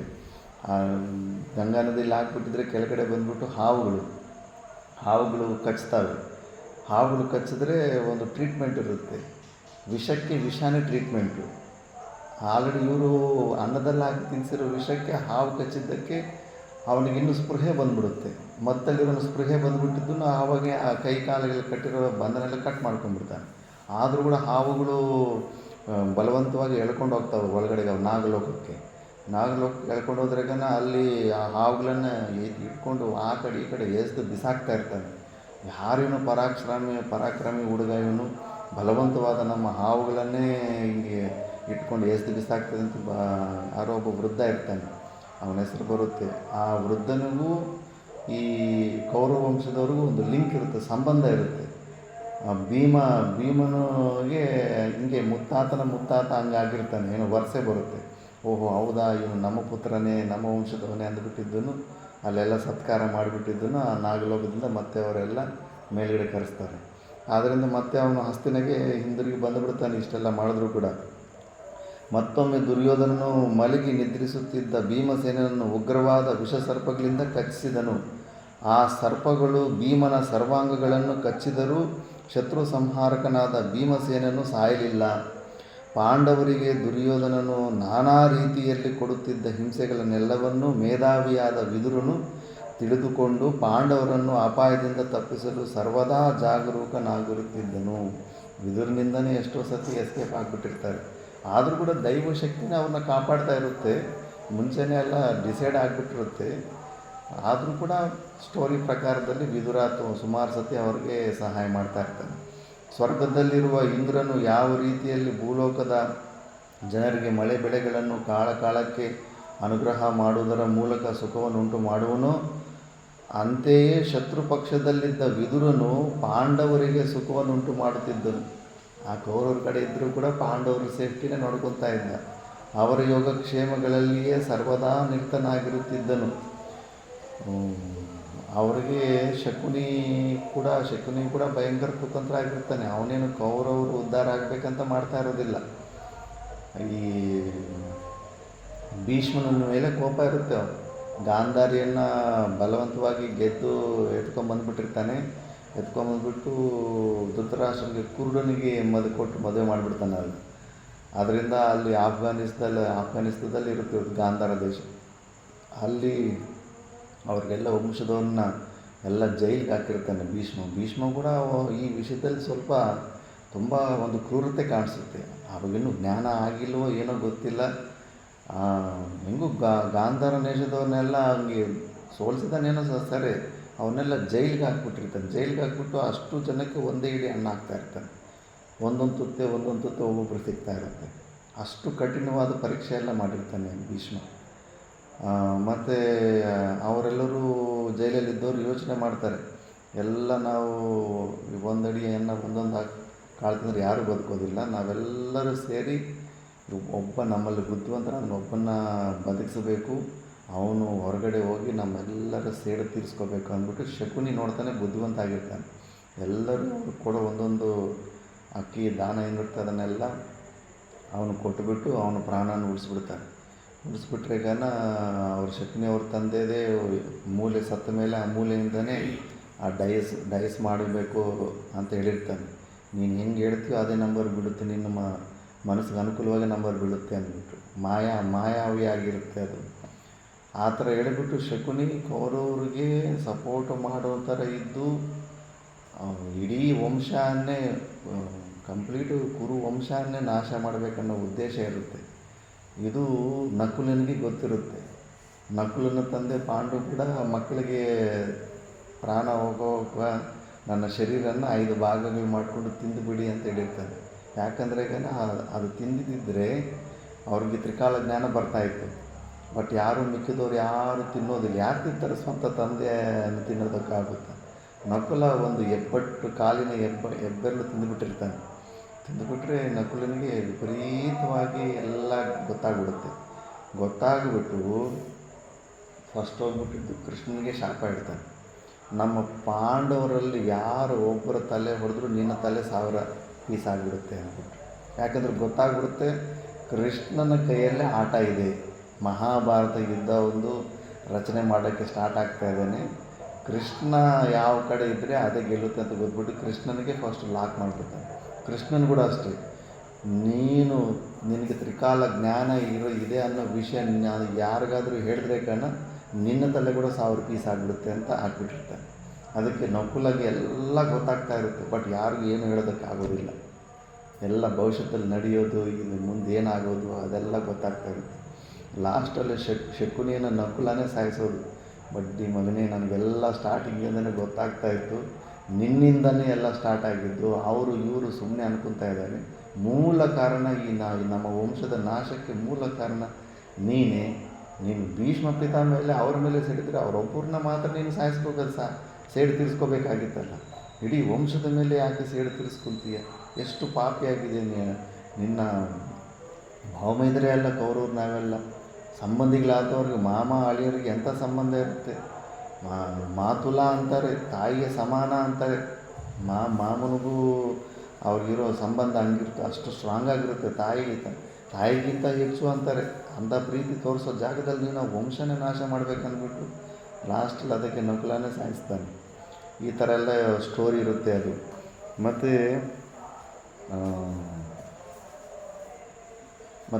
ವಿದುರ ಈ ಥರ ಸಪೋರ್ಟ್ ಮಾಡ್ತಾ ಇರ್ತಾನೆ. ದೇವ ಕಾರ್ಯವನ್ನು ಪೂರೈಸುವ ಸಲುವಾಗಿ ದೇವತೆಗಳಿಂದಲೇ ಸಂರಕ್ಷಿಸಲ್ಪಡುತ್ತಿದ್ದ ಪಾಂಡವರನ್ನು ಪ್ರತ್ಯಕ್ಷವಾದ ಮತ್ತು ಪರೋಕ್ಷವಾದ ವಿವಿಧೋಪಾಯಗಳಿಂದಲೂ ಸಂಹರಿಸಲು ಕೌರವರಿಗೆ ಸಾಧ್ಯವಾಗಲಿಲ್ಲ. ಪಾಂಡವರಿಗೆ ದೈವದ ಬೆಂಬಲವಿದೆ ಎಂದು ಭಾವಿಸಿದರೂ ದುರ್ಯೋಧನನು ತನ್ನ ಪ್ರಯತ್ನವನ್ನು ಕೈ ಬಿಡಲೇ ಇಲ್ಲ. ಕರ್ಣ, ದುಶ್ಯಾಸನರೇ ಮೊದಲಾದ ಅವನ ದುಷ್ಟ ಸಚಿವರು ಪುನಃ ಹೊಸ ಸಲಹೆಗಳನ್ನು ಕೊಡುತ್ತಲೇ ಇದ್ದರು. ನಮ್ಮ ಸರ್ಕಲ್ಲೂ ಅಷ್ಟೇ, ಆ ಸಂಘ ಹೆಂಗಿರುತ್ತೆ ಅದು ತುಂಬ ಇಂಪಾರ್ಟೆಂಟ್. ಅವ್ರು ನಮ್ಮ ಕಣ್ಣುಗಳು ಕಿವಿಗಳಿದ್ದಂಗೆ. ಅವ್ರು ಸರಿ ಇಲ್ಲ ಅಂದರೆ ನಾವು ಕೆಟ್ಟೋಗ್ಬಿಡ್ತೀವಿ. ಇವನಿಗೆಲ್ಲ ದುಶ್ಯಾಸನ ಕರ್ನೆಲ್ಲ ಅಂತ ಫಾಲ್ತು ಐಡಿಯಾ ಕೊಡ್ತಾ ಇರ್ತಾರೆ. ಅವರ ಸಲಹೆಗಳಂತೆ ಧೃತರಾಷ್ಟ್ರ ಮಹಾರಾಜನ ಅನುಮತಿಯನ್ನು ಪಡೆದು ಪಾಂಡವರ ನಿರ್ಮೂಲಕ್ಕಾಗಿ ದುರ್ಯೋಧನನು ವಾರಣಾವತದಲ್ಲಿ ಅರಗಿನ ಮನೆಯನ್ನು ಕಟ್ಟಿಸಿದನು. ವ್ಯಾಕ್ಸ್ ಇಂದ ತನ್ನ ಮಕ್ಕಳಿಗೆ ಪ್ರಿಯವನ್ನುಂಟು ಮಾಡಬೇಕೆಂಬ ಆಸೆಯಿಂದಲೂ ಅಖಂಡ ಸಾಮ್ರಾಜ್ಯವನ್ನು ತನ್ನ ಮಕ್ಕಳಿಗೇ ಸೇರಬೇಕೆಂಬ ದುರಾಸೆಯಿಂದಲೂ ಅಂಬಿಕೆಯ ಮಗನಾದ ಧೃತರಾಷ್ಟ್ರನು ಪಾಂಡವರನ್ನು ವಾರಣಾವತದಲ್ಲಿರುವ ಅರಮನೆಯಲ್ಲಿ ವಾಸ ಮಾಡಿಕೊಂಡಿರುವಂತೆ ಹೇಳಿ ಕಳಿಸ್ಕೊಡ್ತಾನೆ. ಇಲ್ಲಿ ಸಿಕ್ಕಾಪಟ್ಟೆ ಜಗಳ ರಾಗದ್ವೇಷಗಳಾಗ್ತಾ ಇದ್ದಾವೆ. ಅಲ್ಲಿ ಒಳ್ಳೆ ಅದ್ಭುತವಾದ ಅರಮನೆಯನ್ನು ಕೊಟ್ಟಿದ್ದೀವಿ, ಒಳ್ಳೆ ಪಿಕ್ನಿಕ್ ಸ್ಪಾಟ್ ರೆಸಾರ್ಟ್ ಥರ ಇದೆ, ಅಲ್ಲೋಗಿ ನೀವು ಚೆನ್ನಾಗಿ ಜೀವನ ಮಾಡಿ ಅಂತ ಅಲ್ಲಿ ಕಳಿಸಿರ್ತಾನೆ. ಒಡನೆ ಪಾಂಡವರು ಹಸ್ತಿನಾಪಟ್ಟಣವನ್ನು ಬಿಟ್ಟು ವಾರಣಾವತಕ್ಕೆ ಹೋದರು. ದೈವಯೋಗದಿಂದ ಆ ಸಮಯದಲ್ಲಿ ವಿದುರನು ಪಾಂಡವರಿಗೆ ಸಹಾಯಕನಾದನು. ಅವನ ಸಲಹೆಯಂತೆ ಪಾಂಡವರು ರಾತ್ರಿಯಲ್ಲಿ ಅರಗಿನ ಮನೆಯಿಂದ ಹೊರಬಿದ್ದು ಅರಣ್ಯವನ್ನು ಸೇರಿದರು. ಶ್ಲೋಕದ ರೂಪದಲ್ಲಿ ಇಂಡೈರೆಕ್ಟಾಗಿ ಹೇಳ್ಬಿಟ್ಟಿರ್ತಾನೆ. ಫಾರೆಸ್ಟ್ ಫೈರ್ ಬಂದಾಗ ಯಾವ ಪ್ರಾಣಿ ಉಳ್ಕೊಳ್ಳುತ್ತೆ? ಎಲ್ಲ ಪ್ರಾಣಿಗಳು ಸಿಕ್ಕಾಕ್ಕೊಂಡು ಸುತ್ತು ಬೂದಿ ಆಗ್ತವೆ. ಒಂದು ಮಾತ್ರ ಫಾರೆಸ್ಟ್ ಫೈರಲ್ಲಿ ಅದು ಸಾಯೋದಿಲ್ಲ. ಯಾವುದು? ಇಳಿ. ಯಾಕಂದರೆ ಅದು ಅಂಡರ್ಗ್ರೌಂಡಲ್ಲಿ ಸುರಂಗ ಮಾಡ್ಕೊಂಡ್ಬಿಟ್ಟಿರುತ್ತೆ. ಫೈರೆಲ್ಲ ಮೇಲ್ಗಡೆ ಇರುತ್ತೆ, ಅದು ಅಂಡರ್ಗ್ರೌಂಡ್ ಒಳಗಡೆ ಹೊರಟೋಗ್ಬಿಡುತ್ತೆ. ಆವಾಗ ಅವ್ರಿಗೆ ಧರ್ಮರಾಜಗೆ ವಿದುರ ಈ ಡೈಲಾಗ್ ಹೊಡೆದಿದ್ದಾನೆ ಅಂದರೆ ಅವ್ರು ನೋಡ್ತಾರೆ, ಆ ವ್ಯಾಕ್ಸ್ ಸ್ಮೆಲ್ ಬರುತ್ತೆ ಅವರಿಗೆ. ಗೋಡೆಯೆಲ್ಲ ಸ್ವಲ್ಪ ಕೆರೆದು ನೋಡಿದ್ರೆ ಇದರಲ್ಲಿ ನಮ್ಮನ್ನು ಯಾವತ್ತೂ ಒಂದು ದಿವಸ ಬೆಂಕಿ ಇಟ್ಟು ಸಾಯಿಸ್ತಾರೆ, ಸ್ವಲ್ಪ ದಿವಸನೇ 1 ವರ್ಷವರೆಗೂ ಅಲ್ಲೇ ಇರ್ರಿ ಅಂತ ಹೇಳಿರ್ತಾರೆ. ಯಾವತ್ತೋ ಒಂದು ದಿವಸ ಇದಕ್ಕೆ ಬೆಂಕಿ ಇಡ್ತಾರೆ ಅಂತ ಗೊತ್ತಾಗ್ಬಿಡುತ್ತೆ. ಅದಕ್ಕೆ ಭೀಮಸೇನ ಒಳಗಡೆ ಡೈಲಿ ಸುರಂಗ, ಅಲ್ಲಿಂದ ಡೈರೆಕ್ಟ್ ಅರಣ್ಯಕ್ಕೆ ಒಂದು ಸುರಂಗ ಮಾಡಿಬಿಟ್ಟಿರ್ತಾರೆ. ಸುರಂಗ ಮಾಡಿಬಿಟ್ಟು ಅಲ್ಲಿರೋ ಅವ್ರ ಕೆಲಸದ ಯಾರು ಇವತ್ತು ಬೆಂಕಿಟ್ಟು ಸಾಯಿಸ್ಬೇಕಂತ ದುರ್ಯೋಧನ ಇಟ್ಟಿದ್ನೋ ಅವನನ್ನೇ ಅಲ್ಲಿ 5 ಜನರನ್ನು ಮಲಗಿಸ್ಬಿಟ್ಟಿದ್ದನ್ನು ಅವರೇ ಬೆಂಕಿ ಇಟ್ಬಿಟ್ಟು ಹೊರಗಡೆ ಬಂದುಬಿಟ್ಟಿರ್ತಾರೆ ಪಾಂಡವರು. ಈ ಥರ ದುರ್ಯೋಧನ ಮಾತ್ರ ನಿಲ್ಲೋದೇ ಇಲ್ಲ, ಏನೋ ಒಂದು ಮಾಡ್ತಾನೆ ಇರ್ತಾನೆ ಅವ್ರು ಸಾಯಿಸೋದಕ್ಕೆ. ಮತ್ತು ಈ ಪ್ರಕರಣವು ಹೀಗೆ ನಡೆಯಿತು. ಮಹಾರಾಜ ಧೃತರಾಷ್ಟ್ರನ ನಿರ್ದೇಶನದಂತೆ ಪಾಂಡವರು ಹಸ್ತಿನಾಪಟ್ಟಣದಿಂದ ಹೊರಟು ವಾರಣಾವತಕ್ಕೆ ಬಂದರು. ಅಲ್ಲಿ ಅವರು ತಮಗಾಗಿಯೇ ಸಿದ್ಧಪಡಿಸಿದ್ದ ಅರಗಿನ ಮನೆಯಲ್ಲಿ ತಾಯಿಯಾದ ಕುಂತಿಯೊಡನೆ ವಾಸ ಮಾಡ್ತಾ ಇದ್ದರಂತೆ. ಅವರನ್ನು ಧ್ವಂಸ ಮಾಡುವ ಸಲುವಾಗಿ ನಿಯುಕ್ತನಾಗಿದ್ದ ಪುರೋಚನನ ವಿಷಯದಲ್ಲಿ 1 ವರ್ಷ ಮುಗಿಯುವವರೆಗೂ ಜಾಗರೂಕತೆಯಿಂದ ಇದ್ದರು. ಅವನು ಕೊಡೋ ಊಟನೂ ತಿಂತಿರಲಿಲ್ಲ. ವಿದುರ ಹೇಳಿ ಕಳಿಸಿದ್ದೆ ಅಲ್ಲ, ಯಾಕಂದರೆ ವಿಷ ಇಟ್ಟು ಸಾಯಿಸಿ ಎಲ್ಲ ಇವನು ಪ್ರತಿ ಹೆಜ್ಜೆಗೂ ಸಾಯಿಸೋ ಪ್ರಯತ್ನಗಳು ನಡೆಸ್ತಾ ಇರ್ತಾರೆ ಅವರು. ಆ ಮಧ್ಯದಲ್ಲಿ ವಿದುರನ ಸಲಹೆಯಂತೆ ಅರಮನೆಯನ್ನು ಒಳಭಾಗದಿಂದ ಅರಣ್ಯದವರೆಗೂ ಸುರಂಗವನ್ನು ಸಿದ್ಧಗೊಳಿಸಿದರು. ಸುರಂಗ ಮಾರ್ಗವು ಸಿದ್ಧವಾಗುತ್ತಲೇ ಒಂದು ಕಾಳರಾತ್ರಿಯಲ್ಲಿ ತಾವಾಗಿ ಅರಗಿನ ಮನೆಗೆ ಬೆಂಕಿಯನ್ನು ಹಚ್ಚಿ ಭಯದಿಂದ ಉದ್ವಿಗ್ನರಾದವರಂತೆ ನಟಿಸಿ ತಾಯಿಯೊಡನೆ ಅರಣ್ಯವನ್ನು ಸೇರಿದರು. ಸಮಯನೊಡನೆ ಅರಗಿನ ಮನೆಯ ಬೆಂಕಿಯನ್ನು ಹಚ್ಚಿ ಪಾಂಡವರನ್ನು ನಿರ್ಮೂಲನ ಮಾಡಬೇಕೆಂದು ನಿರ್ದೇಶಿತನಾಗಿದ್ದ ಪುರೋಚನನೇ ಅರಗಿನ ಮನೆಯಲ್ಲಿ ಭಸ್ಮವಾಗಿ ಹೋಗ್ತಾನೆ. ಅವನನ್ನೇ ಅಲ್ಲಿ ಹಾಕಿಬಿಟ್ಟು ಹೋಗ್ತಾರೆ. ಅರಣ್ಯದಲ್ಲಿ ಹಿಡಂಬನೆಂಬ ರಾಕ್ಷಸನು ಭೀಮನ ಎದುರಿಸಬೇಕಾಯಿತು. ಭೀಮನು ರಾಕ್ಷಸನೊಡನೆ ಯುದ್ಧ ಮಾಡಿ ಅವನನ್ನು ಸಂಹರಿಸುವ ವೇಳೆಗೆ ಉಳಿದ ಪಾಂಡವರು ಎಚ್ಚೆತ್ತು ಭಯದಿಂದ ಉದ್ವಿಗ್ನರಾದರು. ಅನಂತರ ಹಿಡಿಂಬ ಭೀಮರ ಗಾಂಧರ್ವ ವಿವಾಹವಾಗಿ ಘಟೋತ್ಕಚನು ಹುಟ್ಟಿದನು. ಅಲ್ಲೇ ಆ ಹಿಡಂಬನ ತಂಗಿ ಹಿಡಿಂಬಿ ಜೊತೆ ಮದುವೆ ಆಗುತ್ತೆ ಭೀಮನಿಗೆ. ಘಟೋತ್ಕಚ ಹುಡ್ತಾನೆ. ದುರ್ಯೋಧನನ ಅನುಯಾಯಿಗಳು ಹಿಂಬಾಲಿಸಿ ಯಾರೆಂಬ ಭಯದಿಂದ ಪಾಂಡವರು ಬಹಳ ದೂರದವರೆಗೂ ಪ್ರಯಾಣ ಮಾಡಿದರು. ಕಠಿಣ ವ್ರತಿಗಳಾದ ಪಾಂಡವರು ವೇದಾಧ್ಯಯನ ಸಂಪನ್ನರಾದ ಬ್ರಾಹ್ಮಣ ಬ್ರಹ್ಮಚಾರಿಗಳಂತೆ ವೇಷವನ್ನು ಮರೆಸಿಕೊಂಡು ಮುಂದೆ ಕೆಲವು ಕಾಲ ಏಕಚಕ್ರ ನಗರಿಯಲ್ಲಿ ಬ್ರಾಹ್ಮಣನೊಬ್ಬನ ಮನೆಯಲ್ಲಿ ವಾಸವಾಗಿದ್ದರು. ಆ ಏಕಚಕ್ರಪುರ ಕೈವಾರ ಅಂತಾರೆ ಕರ್ನಾಟಕದಲ್ಲಿ. ಕೈವಾರ ಕ್ಷೇತ್ರನ ಏಕಚಕ್ರಪುರ ಅಂತಾರೆ. ಭೀಮ ಅನ್ನ ಅಲ್ಲೇ ಕಲ್ಲಿನಿಂದ ಹೂತಾಕಿದ್ದ, ಬಕಾಸುರ ಅನ್ನ ಭೀಮ ಅಲ್ಲೇ ಕಲ್ಲಿನಿಂದ ಹೂತಾಕಿದ್ದ ಅಂತಾರೆ. ಆ ಹೆಜ್ಜೆಗಳೆಲ್ಲ ಹಂಗೆ ಇರ್ತವೆ. ಅಮಾವಾಸ್ಯೆ ದಿವಸ ಅಲ್ಲೆಲ್ಲ ಊಟ ಹಾಕಿದ್ರೆಗೇನೋ ಸುಮಾರು ಹಂಗೆ ಮಾಯ ಆಗ್ತಾಯಿತ್ತಂತೆ. ಯಾವುದೋ ಕಾಡು ಪ್ರಾಣಿ ತಿಂದು ಹೋಗ್ತಾಯಿತ್ತೇನೋ. ನಾವೆಲ್ಲ ಅಲ್ಲಿ ಸುಮಾರು ಸತಿ ಹೋಗಿದ್ವಿ, ಆ ಬೆಟ್ಟ ಎಲ್ಲ ಹತ್ತಿ ಹೋದ್ವಿ. ಬಟ್ ಇನ್ನೊಂದು ಪ್ಲೇಸ್ ಉತ್ತರ ಭಾರತದಲ್ಲಿ ಒಂದು ಪ್ಲೇಸ್ ಹೇಳ್ತಾರೆ ಏಕಚಕ್ರಪುರ, ಅದಾಗಿರ್ಬೋದು ಅಂತ.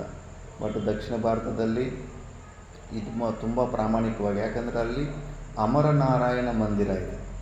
ಯಾಕಂದರೆ ದ್ವಾಪರ ಯುಗದಲ್ಲಿ ಕೃಷ್ಣನ ಮಂದಿರಗಳು ಎಲ್ಲ ಇದ್ದರೆ ರಾಮನ ಮಂದಿರ ಇರಬೇಕಿಲ್ಲ, ವಿಷ್ಣುವಿನ ಮಂದಿರ ಇರಬೇಕು. ತುಂಬ ಪುರಾತನವಾದದ್ದು ಅಮರನಾರಾಯಣ ಮಂದಿರ. ಬೇರೆ ಪ್ರದೇಶದಲ್ಲಿ ಎಲ್ಲೂ ಹೆಚ್ಚು ಕಾಣಿಸೋದಿಲ್ಲ. ಆವತ್ತಿಂದ ಅದು ಮೇಂಟೈನ್ ಮಾಡಿಕೊಂಡು ಹಂಗೆ ಬರ್ತಾಯಿದ್ದಾರೆ. ಪ್ರತಿ ಅಮಾವಾಸ್ಯೆಗೂ ಅಲ್ಲಿನ ಹಳ್ಳಿಯವರು ಹೋಗಿ ಅಲ್ಲಿ ಊಟ ಹಾಕಿ ಬರ್ತಾಯಿದ್ರು. ಒಂದು ಸತಿ ವಿಪರೀತವಾಗಿ ರಕ್ತ ಸೋರಿತ್ತಲ್ಲಿ, ಸೈಂಟಿಸ್ಟ್ಗಳೆಲ್ಲ ಬಂದಿದ್ದರು. ಸುಮಾರು ನೀರು ಬಂದಂಗೆ ಅದು. ಮತ್ತು ಅದು ರೆಡ್ ಕಲರ್ ಯಾವುದು ಲಿಕ್ವಿಡ್ ಅಂತ ಅವ್ರು ಯಾವುದೋ ಒಂದು ಸೈಂಟಿಫಿಕ್ ಕನ್ಫರ್ಮೇಷನ್ ಕೊಟ್ಟರು. ಬಟ್ ಜನರಿಗೆ ಮಾತ್ರ ಇಲ್ಲ, ಬಕಾಸುರ ಇಲ್ಲೇ ಇರೋದು, ಭೀಮ ಇದೇ ಪ್ಲೇಸು ಅಂತ ಫುಲ್ಲು ನಿಶ್ಚಯ ಕೈವಾರದಲ್ಲಿ. ಆ ಊರಿನ ಸಮೀಪದಲ್ಲಿ ಬಕನೆಂಬ ನರಭಕ್ಷಕನಾದ ರಾಕ್ಷಸನೊಬ್ಬನಿದ್ದನು. ಒಮ್ಮೆ ಮಹಾಬಾಹುವಾದ ಭೀಮಸೇನನನ್ನು ಹಸುವಿನಿಂದ ಪರಿತಪಿಸುತ್ತಿದ್ದ ಬಕಾಸುರನ ಸಮೀಪಕ್ಕೆ ಹೋದನು. ಪುರುಷ ವ್ಯಾಘ್ರನಾದ ಪಾಂಡವನು ತನ್ನ ಭುಜಬಲ ಪರಾಕ್ರಮಗಳಿಂದ ನರಭಕ್ಷಕನಾದ ಬಕಾಸುರನನ್ನು ಸಂಹಾರ ಮಾಡಿ ಆ ಪಟ್ಟಣದ ಜನರನ್ನು ಭಯರಹಿತರನ್ನಾಗಿ ಮಾಡಿದನು. ಅವತ್ತು ಮೊದಲನೇದು 5 ಜನ ಒಂದೇ ನಕ್ಷತ್ರದಲ್ಲಿ ಹುಟ್ಟಿರ್ತಾರೆ. ಭೀಮ, ಬಕಾಸುರ, ದುರ್ಯೋಧನ, ಕೀಚಕ, ದುಶ್ಯಾಸನ, ಇನ್ನೊಬ್ಬರು ಯಾರೋ ದುಶ್ಯಾಸನ. ಈ 5 ಜನ ಒಂದೇ ನಕ್ಷತ್ರದಲ್ಲಿ ಹುಟ್ಟಿರ್ತಾರೆ.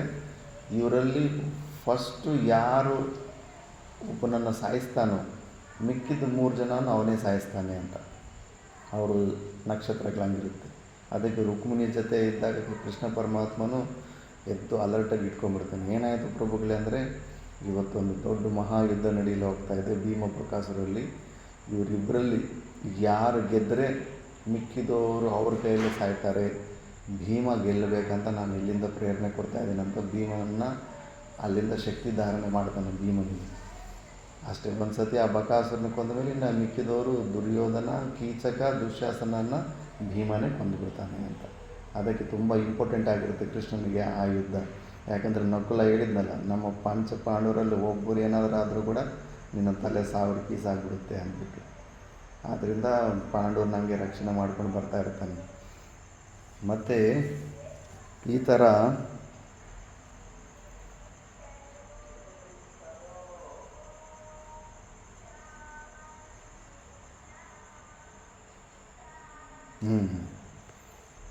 ಆ ಪಟ್ಟಣದ ಜನರನ್ನು ವ್ಯಾಘ್ರನಾದ ಪಾಂಡವನು ತನ್ನ ಭುಜಬಲದಿಂದ ಪರಾಕ್ರಮಗಳಿಂದ ನರಭಕ್ಷಕನಾದ ಬಕಾಸುರನನ್ನು ಸಂಹಾರ ಮಾಡಿ ಆ ಪಟ್ಟಣದ ಜನರನ್ನು ಭಯರಹಿತರನ್ನಾಗಿ ಮಾಡ್ತಾನೆ. ಪಾಂಡವರು ಏಕಚಕ್ರ ನಗರದಲ್ಲಿದ್ದಾಗಲೇ ದ್ರುಪದ ರಾಜನು ಪ್ರತಿಯಾದ ಪಾಂಚಾಲಿಗೆ ಸ್ವಯಂವರವು ನಡೆಯುವುದೆಂಬ ವಾರ್ತೆಯನ್ನು ಕೇಳಿ ಅಲ್ಲಿಗೆ ಪ್ರಯಾಣ ಮಾಡಿ ದ್ರೌಪದಿಯನ್ನು ತಮ್ಮ ಪತ್ನಿಯನ್ನಾಗಿ ಪಡೆದರು. ಅಲ್ಲೂ ಕೂಡ ಬ್ರಾಹ್ಮಣ ವೇಷದಲ್ಲಿ ಬಂದಿರ್ತಾರೆ. ಬ್ರಾಹ್ಮಣ ವೇಷದಲ್ಲಿ ಬಂದಿದ್ದರೆ ಯಾರು ಮೇಯ್ನು ದೊಡ್ಡ ದೊಡ್ಡ ರಾಜರಿಗೆ ಮತ್ಸ್ಯಯಂತ್ರ ನೋಡಿಯೋದಕ್ಕೆ ಆಗ್ತಾ ಇರೋದಿಲ್ಲ.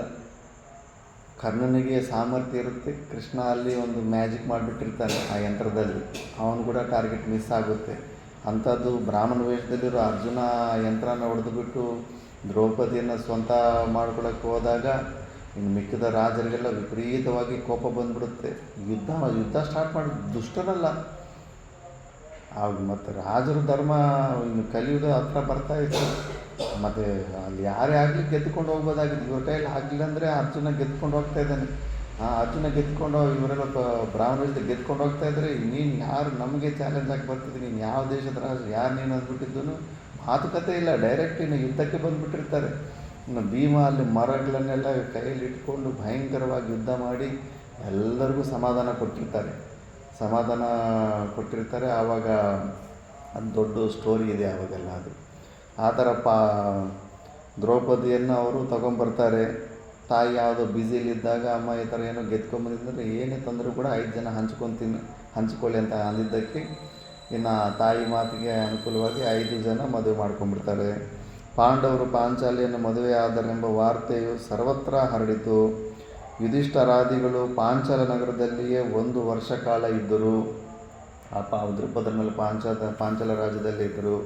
ಅನಂತರ ಹಸ್ತಿನಾಪಟ್ಟಣಕ್ಕೆ ಪುನರಾಗಮಿಸಿದರು. ಇವರೆಲ್ಲ ಕೌರವರು ಇಷ್ಟೊಂದೆಲ್ಲ ಸಾಯಿಸೋದಕ್ಕೆ ಪ್ರಯತ್ನ ಮಾಡಿದ್ಮೇಲೆ ಲಾಸ್ಟಿಗೆ ಬರ್ತಾರೆ. ಮತ್ತು ಆಸ್ತಿ ಬೇಕಲ್ಲ, ಸುಮ್ಮನೆ ಬಿಟ್ಟುಬಿಡ್ತಾರೆ ಅಷ್ಟು ದೊಡ್ಡ ಸಂಪತ್ತನ್ನು. ಧೃತರಾಷ್ಟ್ರನು ಮತ್ತು ಭೀಷ್ಮನು ಯುಧಿಷ್ಠಿರಾದಿಗಳನ್ನು ಬರಮಾಡಿಕೊಂಡು ಅಣ್ಣ ತಮ್ಮಂದಿರ ನಡುವೆ ವಿರಸ ಉಂಟಾಗದಂತೆ ಪಾಂಡವರು ಜನನೀ ಬಿಡವಾದ ಗ್ರಾಮಾದಿಗಳಿಂದ ಕೂಡಿರುವ ಸುವ್ಯವಸ್ಥಿತವಾದ ಮಾರ್ಗಗಳಿಂದ ಕೂಡಿರುವ ಇಂದ್ರಪ್ರಸ್ಥವನ್ನು ತಮ್ಮ ರಾಜಧಾನಿಯನ್ನಾಗಿ ಮಾಡಿಕೊಂಡು ಅಲ್ಲಿ ವಾಸ ಮಾಡಬೇಕೆಂದು, ದಿಲ್ಲಿ ಇಂದ್ರಪ್ರಸ್ಥ, ಮುಂದೆ ಯಾವ ವಿಧವಾದ ಮಾತ್ಸರ್ಯವನ್ನು ಇಟ್ಟುಕೊಳ್ಳಬಾರದೆಂದು ಸಲಹೆ ನೀಡುತ್ತಾರೆ. ಗೊತ್ತಾಗುತ್ತೆ ಕೌರವರೆಲ್ಲ ಹಿಂಗೆಲ್ಲ ದ್ವೇಷ ಕಳೆದು ಬಿಟ್ಟಿದೆ, ಒಬ್ಬರೊಬ್ಬರು ಕೌರವರು ಸಾಯಿಸೋ ಪ್ರಯತ್ನ ಮಾಡಿದ್ರಂತೆ. ಆದರೂ ಕೂಡ ಭೀಷ್ಮ ಪಿತ ಇವರು ವಂಶರು ಅವರು ವಂಶರೇ ಅಲ್ಲ, ಸುಮ್ಮನೆ ಜಗಳ ಆಡಿದ್ರೆ ಮತ್ತೆ ವಂಶ ನಾಶ ಆಗುತ್ತೆ ಅಂದ್ಬಿಟ್ಟಿದ್ದನ್ನು ಕಾಂಪ್ರಮೈಸ್ ಮಾಡಿಸ್ಬಿಟ್ಟಿದ್ದನ್ನು ಇಂದ್ರಪ್ರಸ್ಥನ ಕೊಡಿಸ್ಬಿಟ್ಟಿರ್ತಾರೆ. ಸರಿ ಅಂತ ಯುಧಿಷ್ಠಿರ ತುಂಬ ಧರ್ಮಾತ್ಮ ಆಗಿರ್ತಾನೆ, ದೊಡ್ಡವ್ರ ಮಾತಿಗೆ ಯಾವತ್ತೂ ಎದುರು ಹೋಗೋದಿಲ್ಲ. ಸರಿ ಅಂತ ಒಪ್ಕೊತಾನೆ. ಧೃತರಾಷ್ಟ್ರನ ಸಲಹೆಗೆ ಅನುಸಾರವಾಗಿ ಸುಹೃದ್ ಜನರೊಡನೆ ಅವರ ಸಪೋರ್ಟರ್ಸ್ ಜೊತೆ ಪಾಂಡವರು ಧೃತರಾಷ್ಟ್ರನಿತ್ತ ರತ್ನ ಮಣಿ ಮಾಣಿಕ್ಯಗಳನ್ನು, ಸ್ವಲ್ಪ ರೊಕ್ಕ ಕೂಡ ಎಲ್ಲ ಮಾಣಿಕ್ಯಗಳನ್ನು ಅವೆಲ್ಲ ಕೊಟ್ಟಿರ್ತಾರೆ, ಭಾಗ ಇಟ್ಟಿರ್ತಾರೆ, ತೆಗೆದುಕೊಂಡು ಕಾಂಡವ ಪ್ರಸ್ಥಕ್ಕೆ ಪ್ರಯಾಣ ಮಾಡಿದರು. ಅಲ್ಲವರು ಅನೇಕ ವರ್ಷಗಳವರೆಗೂ ಧರ್ಮದಿಂದ ರಾಜ್ಯ ಪರಿಪಾಲನೆ ಮಾಡುತ್ತಿದ್ದರು. ತಮ್ಮ ಭುಜಬಲ ಸಾಮರ್ಥ್ಯಗಳಿಂದ ಅನೇಕ ರಾಜರನ್ನು ಸಾಮಂತರನ್ನಾಗಿ ಮಾಡಿಕೊಂಡು ಸತ್ಯವ್ರತಪರಾಯಣರಾಗಿ ಧರ್ಮಮೂಲವಾಗಿ ರಾಜ್ಯವಾಳುತ್ತಿದ್ದರು. ಸರ್ವದಾ ಅಪ್ರಮತ್ತರಾಗಿದ್ದುಕೊಂಡು ಕ್ಷಮಾಶೀಲರಾಗಿ ಉಪಟಳ ಕೊಡುತ್ತಿದ್ದ ಶತ್ರು ರಾಜರನ್ನು ಧ್ವಂಸ ಮಾಡುತ್ತಾ ಪ್ರಜೆಗಳಿಗೆ ಹಿತರಕ್ಷಣೆಯಲ್ಲಿಯೇ ನಿರತರಾಗಿದ್ದರು. ಕಾಣುತ್ತಿದ್ದರು. ಮತ್ತು ಇಡೀ ಎಲ್ಲ ಎಷ್ಟೋ ಜಾಗವನ್ನೆಲ್ಲ ಅವರು ಗೆದ್ದು, ಮತ್ತು ಇಂಥ ಪಾಂಡವರು ಅಂಥ ಅಣ್ಣ ತಮ್ಮಂದಿರಿದ್ದಾಗ ಮತ್ತು ಯಾಕೆ ರಾಜ್ಯ ಬೆಳೆಯೋದಿಲ್ಲ? ತುಂಬ ದೊಡ್ಡ ಸೈಜ್ ಆಗಿಬಿಟ್ಟಿರುತ್ತೆ ರಾಜ್ಯ. ಆ ಕುರುಕ್ಷೇತ್ರ ಮಾತ್ರ ಅಷ್ಟೇ ಹರಿಯಾಣದಲ್ಲಿ ಸಂಬಂಧಪಟ್ಟ ಅಷ್ಟಕ್ಕೆ ಸೀಮಿತ ಆಗಿರುತ್ತೆ. ಇವರು ಪಾಂಡವರಿಗೆ ಸಣ್ಣದು ಕೊಟ್ಟಿದ್ದು ಕೂಡ ಅವರು ಅದನ್ನು ದೊಡ್ಡದು ಗೆದ್ದು, ಯುದ್ಧಗಳು ಗೆದ್ದು ಗೆದ್ದು ಗೆದ್ದು ಗೆದ್ದು ಫುಲ್ಲು ಸುತ್ತಮುತ್ತ ಚೈನಾ ಬಾರ್ಡರ್ ತನಕ ಆ ಕಡೆ ಈ ಕಡೆ ಎಲ್ಲ ಮಲೇಷ್ಯಾ, ಇಂಡೋನೇಷ್ಯಾ ಎಲ್ಲನೂ ಗೆದ್ಕೊಂಡ್ಬಿಟ್ಟಿರ್ತಾರೆ. ದೊಡ್ಡ ರಾಜ್ಯ ಆಗಿಬಿಟ್ಟಿರುತ್ತೆ, ದೊಡ್ಡ ಸಂಪತ್ತಿ ಆಗಿಬಿಟ್ಟಿರುತ್ತೆ. ಒಮ್ಮೆ ವಿಜಯ ಯಾತ್ರೆಗಾಗಿ ಯುಧಿಷ್ಠಿರನ ಅನುಜರು ಹೊರಟರು. ಯಶೋವಂತನಾದ ಭೀಮನು ಪೂರ್ವ ದಿಕ್ಕಿಗೆ ರಾಜರೆಲ್ಲರನ್ನೂ ಸೋಲಿಸಿ ಕಪ್ಪ ಕಾಣಿಕೆಗಳನ್ನು ತಂದನು. ವೀರನಾದ ಅರ್ಜುನನು ಉತ್ತರ ದಿಕ್ಕಿನ ರಾಜರನ್ನು, ನಕುಲನು ಪಶ್ಚಿಮ ದಿಕ್ಕಿನ ರಾಜರನ್ನು, ಸಹದೇವನು ದಕ್ಷಿಣ ದಿಕ್ಕಿನ ರಾಜರನ್ನು ಜಯಿಸಿ ಅಪಾರವಾದ ಕಪ್ಪ ಕಾಣಿಕೆಗಳನ್ನು ತಂದರು. ಈ ರೀತಿಯಾಗಿ ಪಾಂಡವರು ಅಖಂಡ ಭೂಮಂಡಲವನ್ನು ತಮ್ಮ ವಶ ಮಾಡಿಕೊಂಡರು.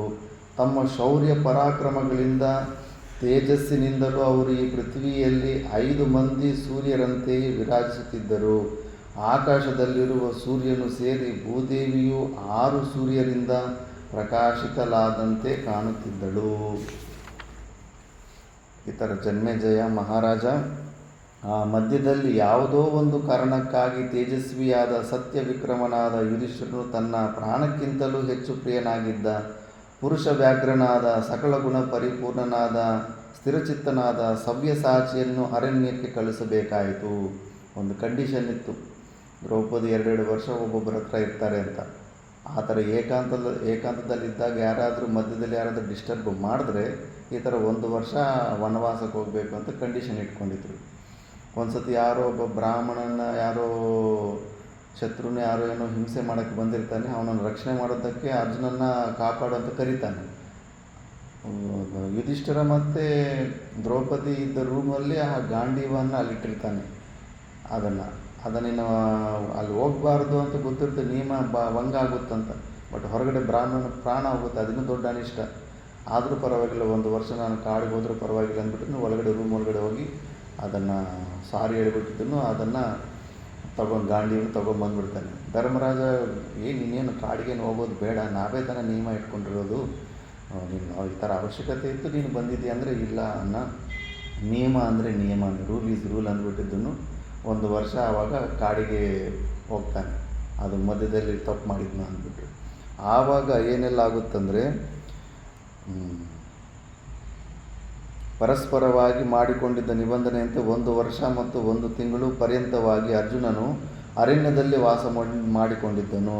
ತೀರ್ಥಯಾತ್ರೆಯನ್ನು ಮಾಡುತ್ತಿದ್ದ ಸಮಯದಲ್ಲಿ ಅರ್ಜುನನು ನಾಗಕನ್ಯಾದ ಉಲೂಪಿಯನ್ನು, ಪಾಂಡ್ಯ ದೇಶದ ರಾಜಕುಮಾರಿಯಾದ ಚಿತ್ರಾಂಗದೆಯನ್ನು ಮದುವೆಯಾಗಿ ಅವರೊಡನೆ ಸ್ವಲ್ಪ ಕಾಲವಿದ್ದನು. ಅಲ್ಲಿಂದ ಮುಂದೆ ದ್ವಾರವತಿಗೆ ಹೋಗಿ ವಾಸುದೇವನನ್ನು ಸಂಧಿಸಿದನು. ಅವನ ತಂಗಿಯಾದ ರಾಜೀವಲೋಚನೆಯಾದ ಸುಭದ್ರೆಯನ್ನು ಭಾರ್ಯೆಯನ್ನಾಗಿ ಪಡೆದನು. ಆ 1 ವರ್ಷದಲ್ಲೇ 3 ಜನನ ಮದುವೆ ಮಾಡ್ಕೊಂಡ್ಬಿಟ್ಟಿರ್ತಾನೆ ಅರ್ಜುನ. ಅವರ ದಾಂಪತ್ಯವು ಇಂದ್ರರ ಮತ್ತು ಲಕ್ಷ್ಮೀಕೇಶವರ ದಾಂಪತ್ಯಕ್ಕೆ ಅನುರೂಪವಾಗಿತ್ತು. ಸುಭದ್ರೆಯು ಪ್ರೇಮಪೂರ್ವಕವಾಗಿ ಅರ್ಜುನನ್ನು ವರಿಸಿದಳು. ಮುಂದೆ ವಾಸುದೇವ ಸಹಿತನಾದ ಅರ್ಜುನನು ಕಾಂಡವ ವನದಲ್ಲಿ ಯಜ್ಞೇಶ್ವರನಿಗೆ ತೃಪ್ತಿಯನ್ನುಂಟು ಮಾಡಿದನು. ಈ ದೋಷನೇ ವಂಶನಾಶ ಆಗಿತ್ತು. ಬೆಂಕಿ ಇಡೋದು, ಅದಕ್ಕೆ ಯಾರಂದರೆ ಬೀಡಿಗೆ ಸೇದವರು, ಸಿಗರೇಟ್ ಸೇದವರು ಕಾಡಲ್ಲಿ ಹಂಗೆ ಸೇರ್ತಾ ಹಂಗೆ ಒಂದು ಕಡ್ಡಿ ಹಾಕ್ಬಿಟ್ಟಿರ್ತಾರೆ. ಅವ್ರಿಗೆ ಗೊತ್ತಿಲ್ಲ ಆ ಒಂದು ಮಿಸ್ಟೇಕು ಎಷ್ಟು ಪಾಪಗಳಿಗೆ ಮೂಲ ಆಗುತ್ತಂದರೆ ಮತ್ತೆ ಅವನು ಇನ್ನೊಂದು ಸತಿ ಮನುಷ್ಯ ಜನ್ಮಕ್ಕೆ ಬರೋಕ್ಕೆ ಚಾನ್ಸ್ ಇರೋದಿಲ್ಲ. ಅನಂತ ಕಾಲದಲ್ಲಿ ನರಕದಲ್ಲಿ. ಯಾಕಂದರೆ ಎಷ್ಟು ಜೀವಿಗಳು ಸತ್ತೋಗ್ಬಿಡ್ತವೆ ಫಾರೆಸ್ಟ್ ಫೈರ್ ಆದಾಗ. ಒಂದು ಬೆಂಕಿ ಕಡ್ಡಿ ಹಾಕಿದ್ದಕ್ಕೆ ನೀನು ತುಂಬ ಹುಷಾರು. ಅಗ್ನಿಯ ನೆಂತು ಹೆಂಗಂದರೆ ಹಂಗೆ, ಯಾವಾಗಂದರೆ ಹಂಗೆ, ಏನು ಅದನ್ನು ನಾವು ಹಚ್ಚೋದಕ್ಕೆ ಹೋಗಲೇಬಾರ್ದು. ಗಾಳಿ ಸಮೇತ ಬೆಂಕಿ ಫಾರೆಸ್ಟಲ್ಲಿ ಬಿತ್ತಂದ್ರೆ ಈಗ ಎಷ್ಟು ಜೀವಿಗಳಿಗೆ ಹಾನಿ ಆಗುತ್ತೋ ಅಷ್ಟು ಭಯಂಕರವಾದ ಘೋರ ನರಕಕ್ಕೆ ಹೋಗ್ಬಿಟ್ಟಿರ್ತಾನೆ. ಆಗ ಅರ್ಜುನ ಅಲ್ಲಿ ಯಜ್ಞೇಶ್ವರನ ತೃಪ್ತಿ ಮಾಡಿಸೋದಕ್ಕೆ, ಅಗ್ನಿದೇವನ ತೃಪ್ತಿ ಮಾಡಿಸೋದಕ್ಕೆ ಕಾಂಡವನ, ನಾವು ಖಂಡವ ಜಿಲ್ಲೆಯಲ್ಲಿ ನಮ್ಮ ಓಂಕಾರೇಶ್ವರ ಇರೋದು ಅದೇ ಪ್ಲೇಸ್ ಅಂತಾರೆ. ಫುಲ್ಲು ಅದನ್ನು ಸುಟ್ಟುಬಿಟ್ಟಿರ್ತಾನೆ. ಆ ಪಾಪ ಲಾಸ್ಟಲ್ಲಿ ಮಹಾಭಾರತದಲ್ಲಿ ಇವ್ರು ಗೆದ್ದುಬಿಟ್ಟಿರ್ತಾರೆ. ಇವ್ರ ಕಡೆ ಮೇಯ್ನು ಇವ್ರ ವಂಶಸ್ಥರೆಲ್ಲ ಫುಲ್ಲು ಒಬ್ಬ ಅಭಿಮನ್ಯು ಒಬ್ಬನೇ ಹೋಗಿರ್ತಾನೆ ಅಷ್ಟೇ ಇವ್ರ ಕಡೆ. ಇನ್ನು ಮಿಕ್ಕಿದವರೆಲ್ಲರೂ ಹಂಗೆ ಬದುಕೇ ಇರ್ತಾರೆ. ಫುಲ್ಲು ಹತ್ತಿರ ಸಂಬಂಧಿಗಳು ಪಾಂಡವ್ರ ಕಡೆ 3,000 ಜನ ಬದುಕಿರ್ತಾರೆ. ಅವರೆಲ್ಲ ಮುಗಿದೋಗ್ಬಿಟ್ಟಿರ್ತಾರೆ ಕೌರವರು. 5 ಜನನೇ ಇರ್ತಾರೆ ಅಷ್ಟೇ ಲಾಸ್ಟಲ್ಲಿ. ಅಂತಹ ಸಮಯದಲ್ಲಿ ಇನ್ನೇನೆಲ್ಲ ರಿಲ್ಯಾಕ್ಸ್ ಹಾಕಿ ಗೆದ್ವಿ ಅಂದ್ಬಿಟ್ಟು ಆರಾಮಾಗಿ 18ನೇ ದಿವಸ ಯುದ್ಧ ಎಲ್ಲ ಆದಮೇಲೆ ಇನ್ನು ವಿರಾಮನೇ ಆಗೋದು, ಯುದ್ಧನೇ ಮುಗಿದು ದುರ್ಯೋಧನ ಸತ್ತ ಮೇಲೆ ಇನ್ನೇನು ಯುದ್ಧ ಇರುತ್ತೆ, ಮುಗಿದೋಯ್ತು ಅಂತ ಆರಾಮಾಗಿ ರಿಲ್ಯಾಕ್ಸ್ ಆಗಿ ಮಲ್ಕೊಂಡಿದ್ರೆ ಮಲಗಿರೋರನ್ನ ಇವರು 5 ಮಿಕ್ಕಿರೋ ಕೌರವ್ರು ಏನು ಅಶ್ವತ್ಥಾಮ ಜೊತೆ ಹೋಗ್ಬಿಟ್ಟು ಕಚ್ಚ ಕಚ್ಚ ಕಚ್ಚ ಕಚ್ಚ ಅಂತ ಎಲ್ಲರನ್ನೂ ಸಾಯಿಸ್ಬಿಡ್ತಾರೆ. ಖಾಂಡವ ದಹನದ ಪಾಪ ಅಲ್ಲಿ ಬರುತ್ತೆ. ಅದು ಆ ಫಲದಲ್ಲಿ ಇವನ ವಂಶ ಕೂಡ ಹಂಗೆ ನಾಶ ಆಗೋಯ್ತು ಅಂದ್ಬಿಟ್ಟು. ಮತ್ತು ಆ ಥರ ಮುಂದೆ ವಾಸುದೇವ ಸಹಿತನಾದ ಅರ್ಜುನನು ಕಾಂಡವನದಲ್ಲಿ ಯಜ್ಞೇಶ್ವರಿಗೆ ತೃಪ್ತಿಯನ್ನುಂಟು ಮಾಡ್ತಾನೆ. ಶ್ರೀಕೃಷ್ಣನ ಜೊತೆಯಲ್ಲಿದ್ದ ಅರ್ಜುನನಿಗೆ ಯಾವುದೊಂದು ಕಾರ್ಯವು ದುಸ್ಸಾಧ್ಯವಾಗಿ ಅಥವಾ ಬಹು ಗುರುತರವಾಗಿ ಕಾಣುತ್ತಿರಲಿಲ್ಲ. ಸಂಕಲ್ಪ ಮಾತ್ರ ಸಹಾಯದಿಂದ ಮಹಾವಿಷ್ಣು ಶತ್ರುಗಳನ್ನು ಬಹು ಸುಲಭವಾಗಿ ಸಂಹರಿಸುತ್ತಿದ್ದಂತೆ ಶ್ರೀಕೃಷ್ಣನ ಜೊತೆಯಲ್ಲಿದ್ದ ಅರ್ಜುನನು ಮನಸ್ಸು ಮಾಡಿದ ಎಲ್ಲ ಕಾರ್ಯಗಳು ಅನಾಯಾಸವಾಗಿ ನಡೆದು ಹೋಗುತ್ತಿದ್ದವು. ಶತ್ರುಗಳು ಪರಾಜಿತರಾಗಿ ಹೋಗುತ್ತಿದ್ದರು. ಕಾಂಡವನವನ್ನು ಸ್ವೇಚ್ಛೆಯಿಂದ ಸುಟ್ಟು ಭಸ್ಮ ಮಾಡಿ ಸುಪ್ರೀತನಾದ ಅಗ್ನಿಯು ಅರ್ಜುನನಿಗೆ ಗಾಂಡೀವವೆಂಬ ಧನಸ್ಸನ್ನು, ಅಕ್ಷಯವಾದ ಬಾಣಗಳಿಂದ ಕೂಡಿದ್ದ 2 ಬತ್ತಳಿಕೆಗಳನ್ನು, ಕಪಿಧ್ವಜವಿದ್ದ ರಥವನ್ನು ಪಾರಿತೋಷಕ ರೂಪವಾಗಿ ಕೊಟ್ಟನು. ಈ ರಥ ತುಂಬ ಪವರ್ಫುಲ್ಲಾಗಿರುತ್ತೆ. ಲಾಸ್ಟಲ್ಲಿ ಅಂತನಲ್ಲ, ಕರ್ಣ ಒಂದು ಬಾಣ ಹೊಡಿತಾನೆ, ಸುಮ್ಮನೆ ಒಂದು 2 ಗಜನೇ ಏನೋ ಹಿಂದ್ಗಡೆ ಹೋಗುತ್ತೆ ಅರ್ಜುನನ ರಥ. ನೋಡು ಕೃಷ್ಣ, ಏನು ಕರ್ಣ ದೊಡ್ಡ ಅರ್ಜುನ ಹೊಡೆದಿದ್ದು ಬಾಣಕ್ಕೆ ಅದು 8 ಗಜನೇ ಹಿಂದ್ಗಡೆ ಹೋಗಿರುತ್ತೆ ಕರ್ಣನ ರಥ. ಕರ್ಣ ಏನೋ ದೊಡ್ಡ ವೀರ ಅಂತ ಹೇಳ್ತಿರ್ತೀಯ, ನೋಡು ಅವನು ಹೊಡೆದಿದ್ದು ಬಾಣಕ್ಕೆ 2 ಗಜ ನಾವು ಹಿಂದ್ಗಡೆ ಹೋದ್ವಿ, ನಾವು ಹೊಡೆದಿದ್ದು ಬಾಣಕ್ಕೆ ಅವನು ಎಷ್ಟು ಹಿಂದ್ಗಡೆ ಹೋದ ಅಂತಾನೆ. ಅಲ್ಲ ಅರ್ಜುನ, ನಿನಗೆ ಅರ್ಥ ಆಗ್ತಾ ಇಲ್ಲ. ನಿನಗೆ ಕೊಟ್ಟಿರೋವಂಥ ರಥ ಯಾವುದು? ದಿವ್ಯ, ಅದು ದೈವಿಕವಾದಂಥ ರಥ. ಇದು ಅಗ್ನಿದೇವನು ವರ ಕೊಟ್ಟಿರೋಂಥ ರಥ. ಅದು ಆ ರಥನೇ ಪವರ್ಫುಲ್ಲು. ಅದರಲ್ಲಿ ಸಾಕ್ಷಾತ್ ಸೃಷ್ಟಿಕರ್ತನಾದ ಪರಮಾತ್ಮ ನಾನು ನಿಂತಿದ್ದೀನಿ. ಮೇಲುಗಡೆ ಹನುಮಂತನ ಮೇಲೆ ಗೆದ್ದವರು ಯಾರಿದ್ದಾರೆ ಇಲ್ಲ ಪ್ರಪಂಚದಲ್ಲಿ? ಸಾಕ್ಷಾತ್ ಶ್ರೀರಾಮಚಂದ್ರ ಪ್ರಭುಗಳು ಕೂಡ ಗೆಲ್ಲೋದಕ್ಕಾಗಲಿಲ್ಲ. ಅಂಥ ಮಹಾ ಸಾಮರ್ಥ್ಯ ಇರುವಂಥವ್ರು. ಇಷ್ಟು ಇದ್ದರೂ ಕೂಡ ಹಿಂದುಗಡೆ ಹೋಗಿದೆ ಅಂದರೆ ನೀನು ಎದುರುಗಡೆ ನಿಂತಿರೋನ್ನ ಅಷ್ಟು ನೀನು ಲೈಟಾಗಿ ತಗೋಬೇಡ. ಮಹಾಪರಾಕ್ರಮಿ ಆಗಿದ್ದಾನೆ ಕರ್ಣ ಅಂತಾನೆ ಅದು. ಆದ್ದರಿಂದ ಈ ರಥ ನೋಡಿ ಅಗ್ನಿದೇವರಿಂದ ಸಿಕ್ಕಿರುತ್ತೆ. ಕಾಂಡವನದಲ್ಲಿದ್ದ ಮಾಯಾಸುರನನ್ನು ಅರ್ಜುನನು ಅಗ್ನಿಯ ಬಾಧೆಯಿಂದ ತಪ್ಪಿಸಿದನು. ಕೃತಜ್ಞನಾದ ಮಯನು ಯುಧಿಷ್ಠಿರನಿಗೆ ರತ್ನಖಚಿತವಾದ ದಿವ್ಯ ಸಭಾ ಮಂದಿರವನ್ನು ನಿರ್ಮಿಸಿಕೊಟ್ಟನು. ಇದೇ ಮೇಯ್ನು ಅಸೂಯೆಗೆ ಕಾರಣ ಆಗಿದ್ದು. ಇನ್ನೇನು ಸಂಪತ್ತೆಲ್ಲ ರಾಜ್ಯ ದೊಡ್ಡದಾಗ್ಬಿಟ್ಟಿದೆ, ಸಂಪತ್ತು ಭಯಂಕರ ಬಂದುಬಿಟ್ಟಿದೆ. ದುಡ್ಡು ಏನು ಮಾಡ್ತಾರೆ? ಹೊಸ ಬಿಲ್ಡಿಂಗ್ ಕೊಟ್ಟು ಇವ್ರಿಗೂ ತೋರಿಸ್ಕೊ, ದಂಬಾಚಾರ ಸ್ಟಾರ್ಟ್ ಆಗುತ್ತೆ. ಭಯಂಕರವಾಗಿ ವಿಚಿತ್ರವಾದಂಥ ಮಹಲ್ಲು ಇವೆಲ್ಲ ನಿರ್ಮಿಸ್ಕೊಡ್ತಾನೆ ಅವನು. ಆವಾಗ ರಾಜಸೂಯಾಗಕ್ಕೆ ಆಹ್ವಾನಿತನಾಗಿ ಬಂದಿದ್ದ ಮಂದಬುದ್ಧಿಯವನಾದ ದುರ್ಯೋಧನನು ಆ ಸಭಾಮಂದಿರದ ಮೇಲೆ ಮೋಹಗೊಂಡನು. ಅದನ್ನು ನೋಡಿ ಅವನು ಹೊಟ್ಟೆ ಕಿಚ್ಚು ಮೋಹ ಬಂದುಬಿಟ್ಟಿರುತ್ತೆ. ಸಭಾಮಂದಿರವನ್ನು ತನ್ನದನ್ನಾಗಿ ಮಾಡಿಕೊಳ್ಳಲು ದುರ್ಯೋಧನನು ಶಕುನಿಯ ಸಹಾಯದಿಂದ ಪಗಡೆಯಾಟದಲ್ಲಿ ಯುಧಿಷ್ಠಿರನನ್ನು ವಂಚನೆಯಿಂದ ಗೆದ್ದನು. ಪಂದ್ಯದ ನಿಯಮಕ್ಕೆ ಅನುಸಾರವಾಗಿ 12 ವರ್ಷಗಳು ವನವಾಸವನ್ನು ಮತ್ತು 1 ವರ್ಷ ಅಜ್ಞಾತವಾಸವನ್ನು ಮಾಡುವ ಸಲುವಾಗಿ ತಮ್ಮಂದಿರೊಡನೆ ಮತ್ತು ಪತ್ನಿಯಾದ ದ್ರೌಪದಿಯೊಡನೆ ಯುಧಿಷ್ಠಿರನು ಕಾಡಿಗೆ ಕಳಿಸಿದರು. ಮತ್ತು ಸತ್ಯವ್ರತರಾದ ಪಾಂಡವರು 12 ವರ್ಷಗಳು ವನವಾಸವನ್ನು ಮತ್ತು 1 ವರ್ಷದ ಅಜ್ಞಾತವಾಸವನ್ನು ಮುಗಿಸಿ 14ನೇ ವರ್ಷ ತಮ್ಮ ರಾಜ್ಯವನ್ನು ತಮಗೆ ಕೊಡಬೇಕೆಂದು ದುರ್ಯೋಧನನಿಗೆ ಹೇಳಿ ಕಳಿಸಿದರು. ದುರ್ಯೋಧನನು 5 ಗ್ರಾಮಗಳನ್ನು ಕೂಡ ಒಪ್ಪಲಿಲ್ಲ. ತುಂಬ ಪಾಪ ಕುಂತಿ ಲಾಸ್ಟಿಗೆ ಕಾಂಪ್ರಮೈಸ್ ಕೃಷ್ಣನಿಗೆ 5 ಮಕ್ಕಳಿದ್ದಾರೆ, ನನಗೆ 5 ಊರು ಸಾಕು ಅಂತ. ಎಷ್ಟು ಸಣ್ಣ ವರ ಕೇಳಿರ್ತಾಳೆ. ಕಂಪ್ಲೀಟ್ ರಾಜ್ಯನೇ ಅವ್ರದ್ದಾಗಿರುತ್ತೆ, ಆದರೂ ಕೂಡ ಸ್ವಲ್ಪ ಕೇಳಿರ್ತಾರೆ ಅಷ್ಟೇ. ಯಾಕಂದರೆ ಕುಂತಿ ಜ್ಞಾನಾಭ್ಯಾಸ ಮಾಡ್ತಾ ಇರ್ತಾಳೆ ಮೋಕ್ಷ ಸಲುವಾಗಿ. ಅದಕ್ಕೆ ಏನೂ ಹೆಚ್ಚು ಆಸೆ ಇರೋದಿಲ್ಲ. ಮಿನಿಮಮ್ ಮಕ್ಕಳ ಸೇಫ್ಟಿ ಸಲುವಾಗಿ ಕೇಳಿರ್ತಾಳೆ. ಅಷ್ಟು ಕೂಡ ಅದು 5 ಊರು ಕೊಟ್ಟಿದ್ರೆ ಅವನಿಗೆ ಯಾಕೆ ಭಯ ಅಂದರೆ ಮುಂಚೆನೂ ನಾವು ಸ್ವಲ್ಪ ಕೊಟ್ಟಿದ್ದೀವಿ ಇಂದ್ರಪ್ರಸ್ಥ. ಅವರು ಬಲವಂತವಾದವರು ಯುದ್ಧ ಗೆದ್ದು ಮತ್ತೆ ದೊಡ್ಡ ರಾಜ್ಯ ಮಾಡ್ಕೊಂಡ್ಬಿಡ್ತಾರೆ ಅಂತ ಅವ್ನಿಗೆ ಹೆದರಿಕೆ. ಅದಕ್ಕೆ ಅವನು ಸೂದಿಯ ಟಿಪ್ಪಷ್ಟು ಕೂಡ ನಾನು ಕೊಡೋದಿಲ್ಲ ಅಂತ ಹೇಳಿರ್ತಾನೆ. ಮತ್ತು 5 ಗ್ರಾಮಗಳನ್ನು ಕೊಡಲು ಒಪ್ಪಲಿಲ್ಲ. ಘೋರವಾದ ಯುದ್ಧವು ಪ್ರಾರಂಭವಾಯಿತು. ಕ್ಷಾತ್ರ ಧರ್ಮಾನುಸಾರವಾಗಿ ಪಾಂಡವರು ಕೌರವರೊಡನೆ ಯುದ್ಧ ಮಾಡಿ ದುರ್ಯೋಧನನನ್ನು ಮತ್ತು ಅವನ ಅನುಯಾಯಿಗಳನ್ನು ನಿರ್ಮೂಲ ಮಾಡಿ ಸರ್ವ ಸಂಪತ್ತು ಸಮೃದ್ಧವಾದ ಭಾರತ ಸಾಮ್ರಾಜ್ಯವನ್ನು ಪಡೆದರು. ಜನಮೇಜಯ, ಎಂತಹ ಅದ್ಭುತ ಕಾರ್ಯವನ್ನಾದರೂ ಬಹು ಸುಲಭವಾಗಿ ಮಾಡಿ ಮುಗಿಸುವ ಸಾಮರ್ಥ್ಯವಿದ್ದ ನಿನ್ನ ಪ್ರಪಿತಾಮಹರು ಸೂಕ್ಷ್ಮ ಕಥೆ ಇದು. ಪಾಂಡವ ಕೌರವರಲ್ಲಿ ಉಂಟಾದ ಭೇದವು ಕೌರವರ ಸರ್ವ ವಿನಾಶಕ್ಕೂ ಪಾಂಡವರ ವಿಜಯಕ್ಕೂ ಕಾರಣವಾಯಿತು. ಶಾರ್ಟ್ ಸ್ಟೋರಿ ಹೇಳ್ಬಿಟ್ಟು ಮುಗೀತು ಮಹಾಭಾರತ.